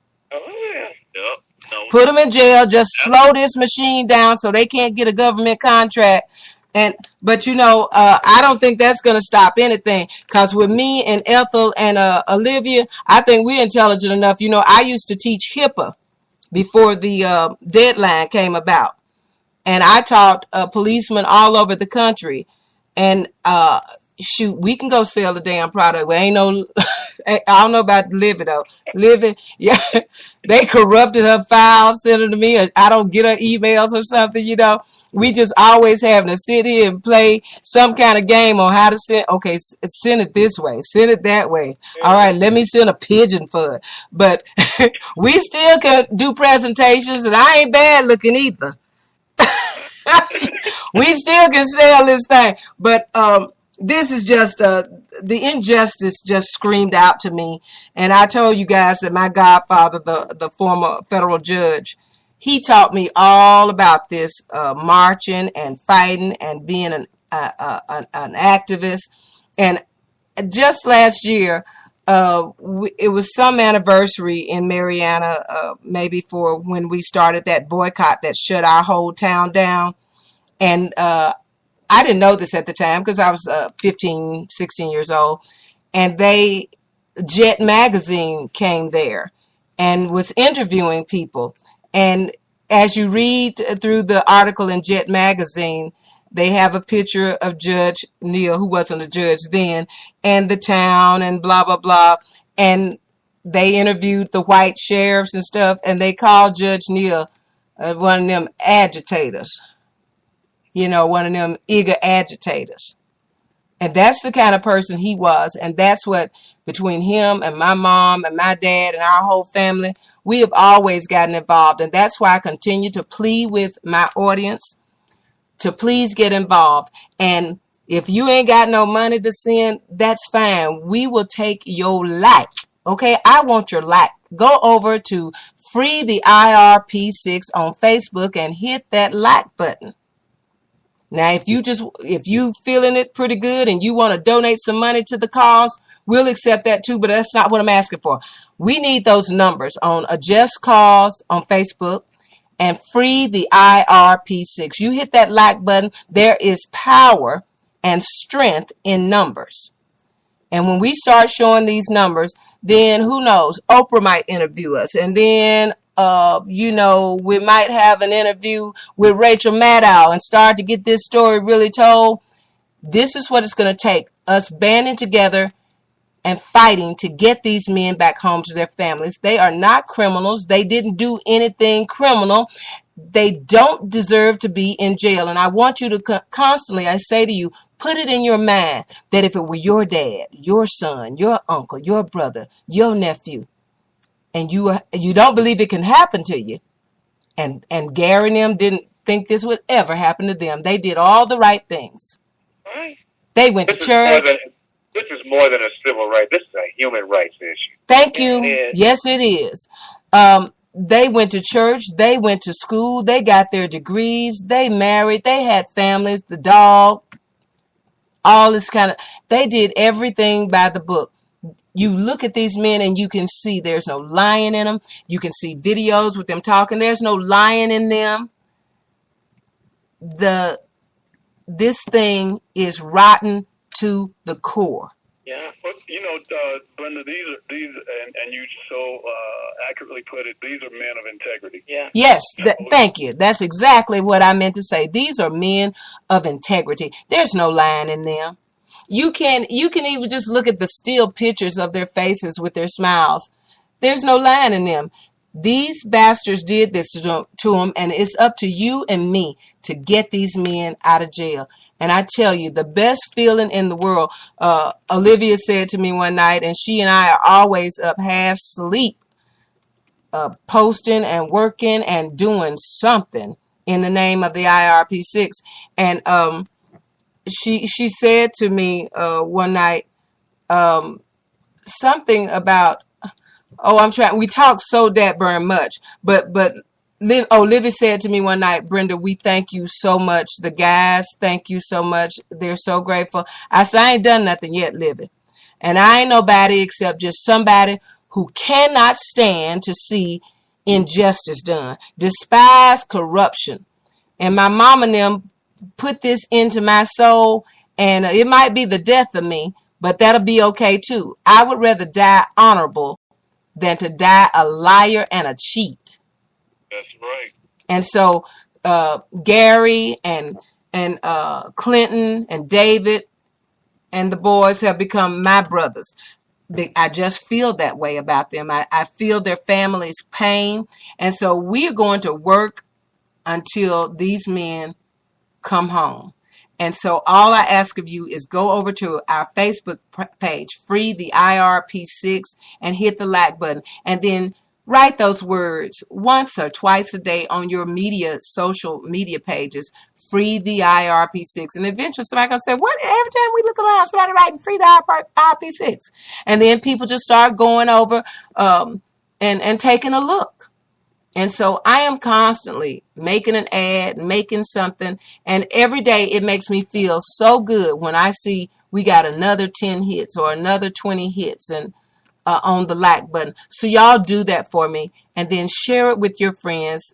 They don't have to give us any money. Just go over and like. If they care about justice at all, just ask them to go like the page just for that. And don't forget about Just Cause. I just found out last night that a Just Cause had a Facebook page because I was nosing around on the Free the IRP6 and hit something, and it shot me over to a Just Cause. And I was like, oh my God, okay, now I got to make an ad for this. I liked the page right away, and now I got to make an ad and start with a Just Cause. I know it's 15 minutes till. Guys, Livy, Ethel, Cliff, Sam, you know this is your radio show, right? Absolutely. So you can just call any day of the week, and you're in the spotlight, okay? Yeah. Now tell us what's the good news that we're is the appeal coming up anytime soon? Well, it's currently under appeal right now. It's in the hands of the appellate judges, and you have three judges: Judge Hartz, Judge Holmes, and Judge Baldock, the 10th District, the District of Colorado Federal Court, and the key points are the Fifth Amendment violation, the speedy trial violation, expert witnesses not being allowed, and then the missing transcript. And the highlight of the week is the fact that we filed a lawsuit against court reporter Darlene Martinez, and you know that she doesn't know what to do with that. And then we got more activity to come, and we will share that with you when that actually happens. But like you said, we're going to get traction, and we have traction. You can feel the momentum. It shifted, and I think either you, Brenda, or Barry said at the top of the show or earlier in the show that a situation like this, this is the kind of situation where you would think that somebody would try and kill somebody, and to get them out of the way. And they didn't kill them physically. Yeah. But in situations like this, they try and kill them, kill the spirit of a man. That's right. As we were just talking about their integrity and their character, the character of these men and the integrity of these men, they cannot kill. Mm-hmm. Integrity and the character of these men when they were has never wavered. And the way they impacted people's lives, they're doing the same thing behind bars. I mean, you have guards that are in the prison asking them, what do they have to smile about? How can you smile and laugh in situations like this? On visitation days, we were just there Saturday. You have the moms and the wives of other inmates, particularly the moms. I mean, they're coming up. Demetrius is just this outgoing guy. He has people laughing and happy all the time. Mm-hmm. Moms are coming up to Demetrius, hugging him, and because they know, they could just tell, these guys are bringing peace and joy and comfort to my son who is in here by himself. Here's 6 brothers in here together. There's something special about these people. So yeah. They're not killing their character. And I pray and call their names out loud at the altar when we do the words of inspiration and prayer with Pastor Mitty Collier. And I said one day, we don't know why Gary and Dave and Clinton and the rest had to go to prison. I said, and it could be just so that they can testify for you later that he will see you through, that he is still in the miracle working business. Yeah. Maybe that they got to go into prison to change a whole bunch of those other prisoners' lives and give them hope. But for whatever reason, they're there now. But that's okay, because God doesn't make any mistakes. And I know that this experience is going to be something that will forever impact their lives in a positive way. Yeah. Because this is just I can tell who these men are. They're going to praise God, whether they're in prison or out of prison. But when y'all go over and hit these like buttons on these 2 pages for me, this is just like us marching to Washington, okay? Yeah. It's the numbers. And Brenda, if you might allow me to say this, I just want to say to your audience, this type of thing can happen to anybody. To any You could be in this situation. Your family member could be in this situation. Don't turn your back on it. Don't sit there and listen to the story and say, oh, man, this is terrible. Do something. Everybody can do something. Everybody can do something. If they want to. I mean, to the least little thing. If you just go out, if you tweet it. I mean, if you're on Facebook, hit the like button. You can do anything. You know what I'm saying? I mean, if you look at all these people that are in prison right now, not just the IRP6, but all these people who are wrongly convicted, and they're coming out in the media, and then finally the media shows up, and, oh, yeah, this person. We need a voice now. Yes. We need a voice later. We need a voice right now. We need somebody speaking for these people that are out there. We can't do it, for everybody, but we're going to try and do it for everybody we can possibly do it for. That's right. So IRP, the HAC is just, really getting off the ground and doing what we need to do. But we are not only going to be there for the IRP6, but we're going to be there for anybody else who needs us. And that's just the way that, the program is. Yes, but don't turn your backs. Don't have anybody to speak out for them. Their families are quiet. Their families don't know who to reach out to. That's right. Everybody you call, we've been reaching out to people. They want to come and say something, but they want to charge us all this amount of money to come and say something. Ridiculous. You're going to tell me what you're going to do for me. You're going to tell me how much it's going to cost me to show up. You're going to make my situation even worse, because I'm sure these guys being snatched away from their families, the financial hardship that they never saw coming down the road has slapped them in the face. And I'm sure that their family, friends, church members now having to keep the lights on. Y'all think about this stuff. And that's, And I and that's promise why you. I'm so glad to be part of a just cause. Because these guys' families, their friends, we all get in there and we participate and we do what we need to do. We don't sit back and wait for somebody else to do something. We have somebody behind us that's pushing us in. Go, go, go.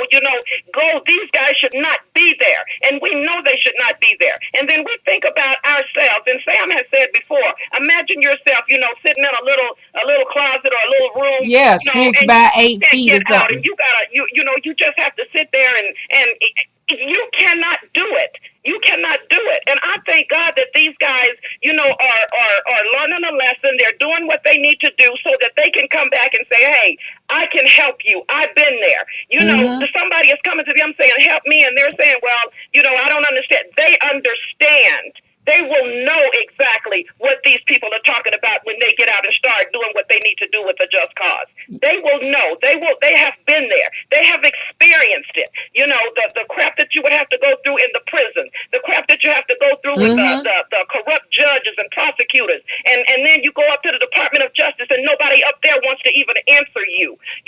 Yeah, it is such a shame. But they don't think of it that way. It's a shame. And the other night I put up a new, for a lot of you know that I'm a Tina Turner impersonator. And I put up a different Tina Turner impersonator picture on my timeline. And I bet you I got 50 hits on that. And as I looked at it going by, all these hits, lacking this picture of me, I said, so what is the problem? Why can't y'all take your tails over there and like the IRP6? Exactly. I'm pulling teeth. I'm writing personal notes. Would you just go over and like this page for me, so-and-so? If you're my friend on Facebook and you care anything about me at all, I thank you for liking my Tina Turner picture. I thank you for liking my jokes. But I need you to get involved when something is really serious. And these men and their lives are serious. And your life is serious. And you sit around here and don't get involved and think it won't happen to you. The next time they'll be coming for you, coming for your son, coming for your brother, your uncle, your father. Mark my words. But all I want you to do right now, I ain't asking you for no money. I'm asking you to take your dadburn mouse or your finger over there and tap your laptop and hit the like button, because there is power and strength in numbers. And as we get these numbers up, Eric Holder or someone. That's right. If Eric Holder is your uncle or somebody, write him too. We don't care. We'll take the love and the support if it comes from a dog.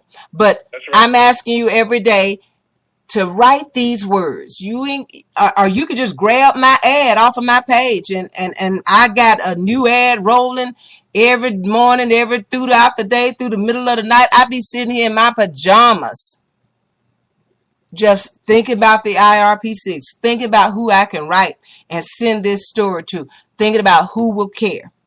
But if you'll just get over there and like that page and then ask your friends to like that page, and then once a day, just like you have a drink of water, write these words on your social media pages, on your blog, free the IRP6. And if Eric Holder is not your uncle or he's not your brother or whatever, give him a phone call. Call him. Yeah. 202-514-2003. Give the number again, Livy. Ethel, give it again.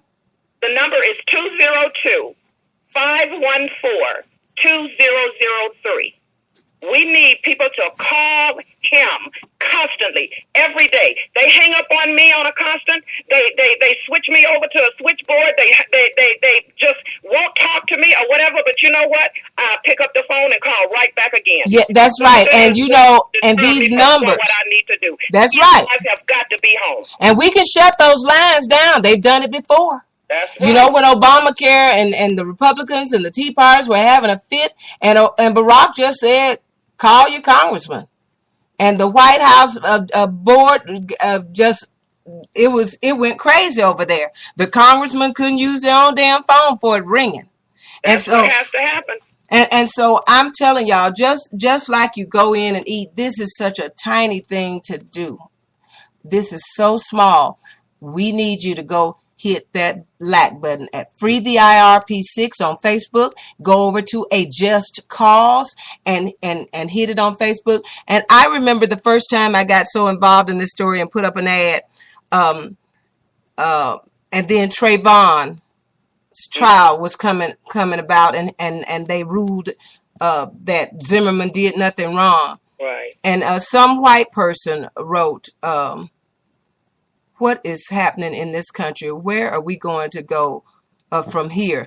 And he wrote, our American rights are just going down the tube. And a white woman wrote, this is not an American right. This is a human right. Trayvon had human rights. You know, it ain't even about America. It's about how you treat another human being. That's right. And this is not how you do it. And I want y'all to get mad with us. I'm mad. And you know, I told an attorney in court, I had a big lawsuit against Kraft Food. I don't want you shaking their hands and being friends with them bastards. Get mad with me. Don't let me see you smiling and shaking hands with them. Save your courtroom etiquette until you get out of here. But I don't want to see that mess. That's exactly. I want you to be mad with me, with these bastards, for what happened to me. And so I want y'all to get mad too. And remember, it could happen to you.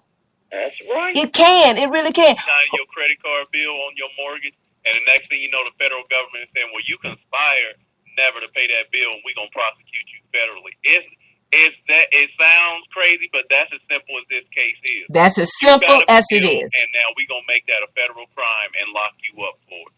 And how many people got a bill that they may have lost their job, they don't have the means, and now they can't pay it, and the federal government going to come get you and lock you up for not paying your credit card bill and saying you committed a federal crime? Okay. And you know, it's like I said, my godfather was a federal judge. He's retired. But the moment he called me, he didn't mix any words. He just said, Brenda, I've read this story. I've read over 4 hours of these documents. He said, those boys were railroaded. And he was a federal judge. And it didn't take him, but he said within the first 5 minutes of reading, he knew that they were railroaded. And so we need y'all to care, okay? We really, this is what it's coming down to, us against them. And when I say us, I don't mean black folks against white folks.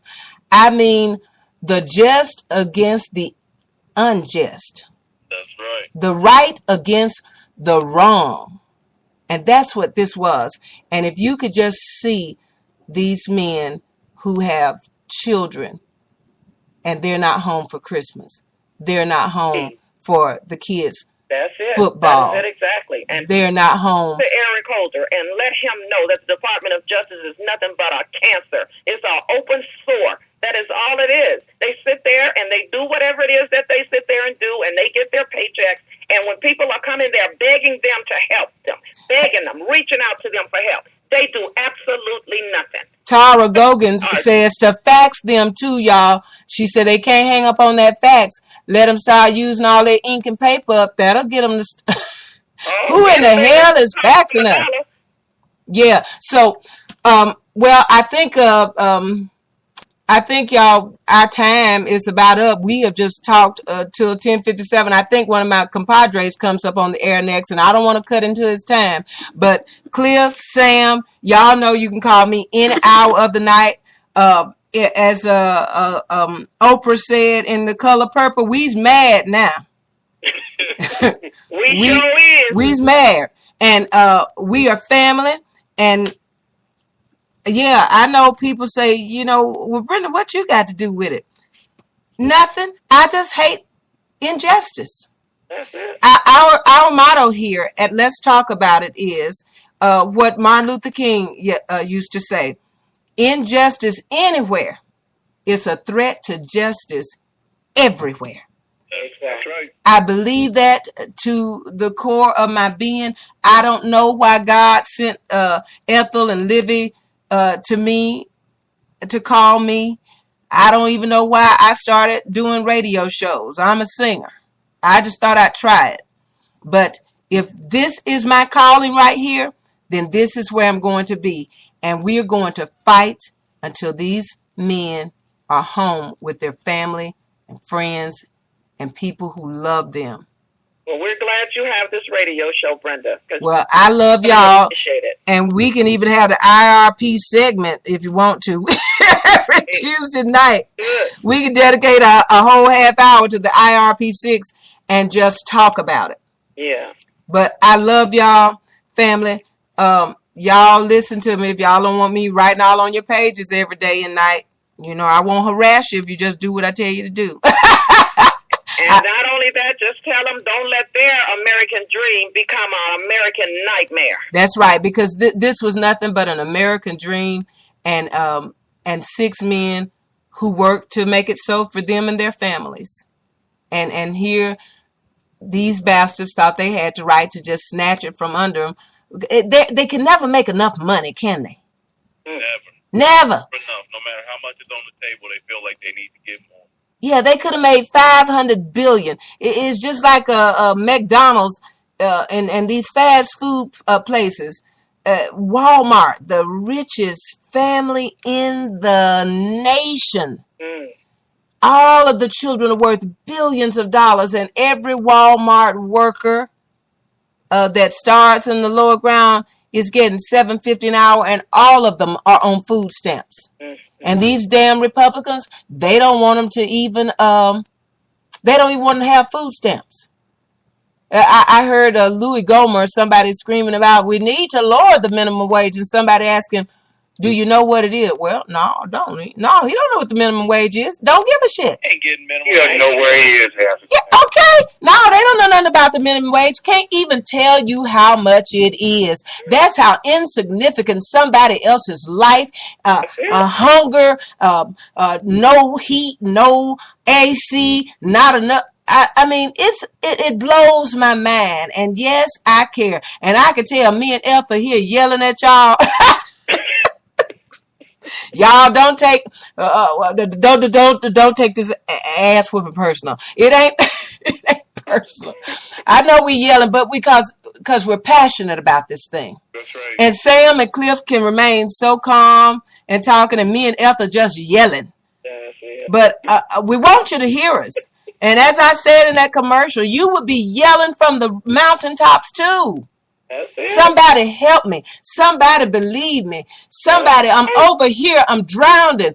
Our men, our husbands, our brothers, our fathers are in jail for a crime they didn't commit. You better hope to God there's a Brenda White or an Olivia Hodges or an Ethel Lopez That's right. or a Cliff and a Sam in your life when this mess starts happening to you, because you don't know when it will, but it can. I love y'all. I thank y'all so much, family. I'm going to talk to y'all every day as usual and keep working. Barry's going to come back on the line, and he has Barry wants to make a tribute to the great late George Duke. Right, Funk Master? Absolutely. Go ahead, Barry. Tell us, Barry, where we can hear you besides here talking smack with me about this mess that's always going on in this country, and tell us about George Duke. Okay, first of all, I wanted to say that there wasn't a lot of TV. There wasn't a lot of TV coverage. There was very little, if any. I think BET did make a mention on their channel about the passing of George Duke. He passed away last Monday night from heart complications during his treatment for lymphocytic leukemia, and sorely missed. With all of his, this man, in an interview, he couldn't even tell anybody how many recordings he had done over a 40-plus year career. He's done that many. Wow. I did do a tribute to him today and played one of the interviews that I had done with him, because I've interviewed him a couple of times, known him really since about 96. Mm-hmm. Great composer, great keyboardist, played in several genres. And Marcus Millard, one of his cohorts in the music industry, did a nice tribute to him Sunday. But CentricTV.com will be doing a broadcast online. They'll be live streaming his memorial service Monday, August 19th, 5 p.m. Eastern Time. What I understand, Diane Reeves, who is his first cousin, Jeffrey Osborne, who he worked with for many, many years. Quincy Jones and Stanley Clark are expected to perform. This is a man that played with. He first got excited when he saw Duke Ellington perform and told his mom that he wanted a piano. Also found out he was a trombone player as well. But he's played with people such as Sonny Rollins and Dexter Gordon. Played with. Now, did they say why George Duke died? What happened to him? I mentioned that it was heart complications due to during his treatment for lymphocytic leukemia.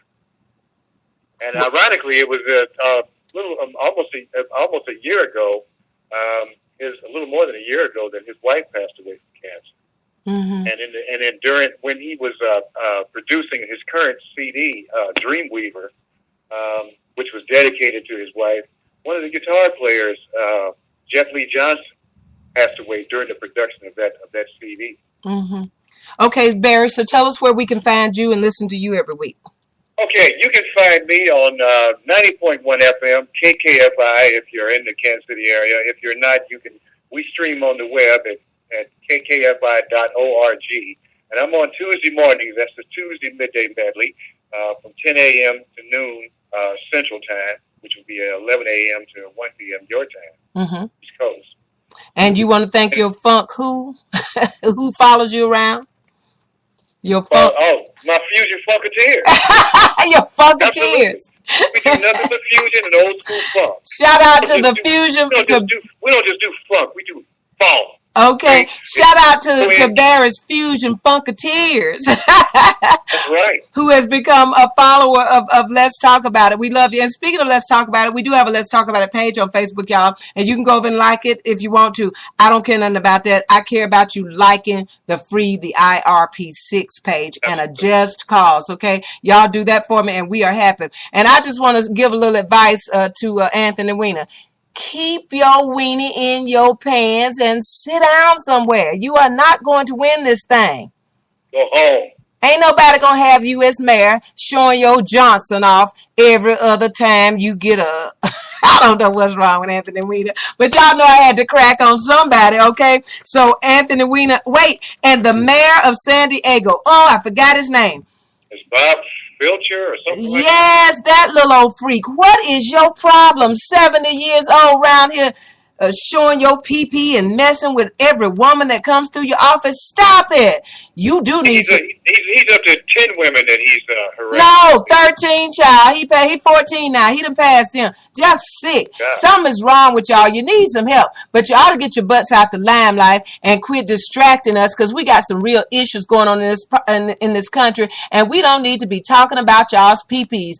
So you and Anthony Weiner and Ted Cruz, y'all get the Negro Please Award this week. Y'all just silly like that. Anyway, y'all, I love you. You have been listening to, shout out to my chat room one more time, Tara Goggins, my darling, Livia Hodges, David Capers. I love y'all. Indigo Love, thank you so much for joining me here. Y'all don't forget to go over, take a minute and vote for Indigo Love for the Sarah Vaughn singing competition. That's our baby. She can win if y'all throw the votes in, and she can really, really, really sing. Okay? I will see y'all tomorrow night as I host the altar, and I do not cuss. I'm at church. I don't cuss. Okay?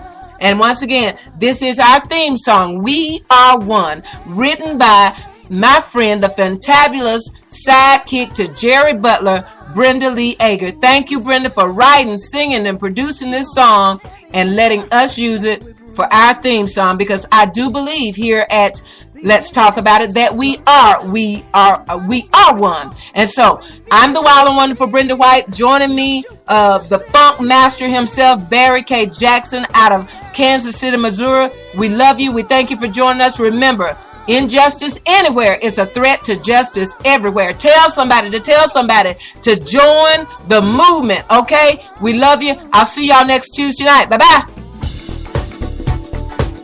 Yeah.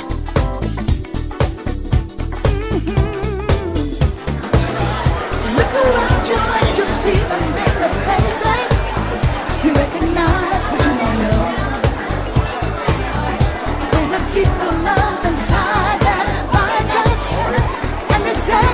you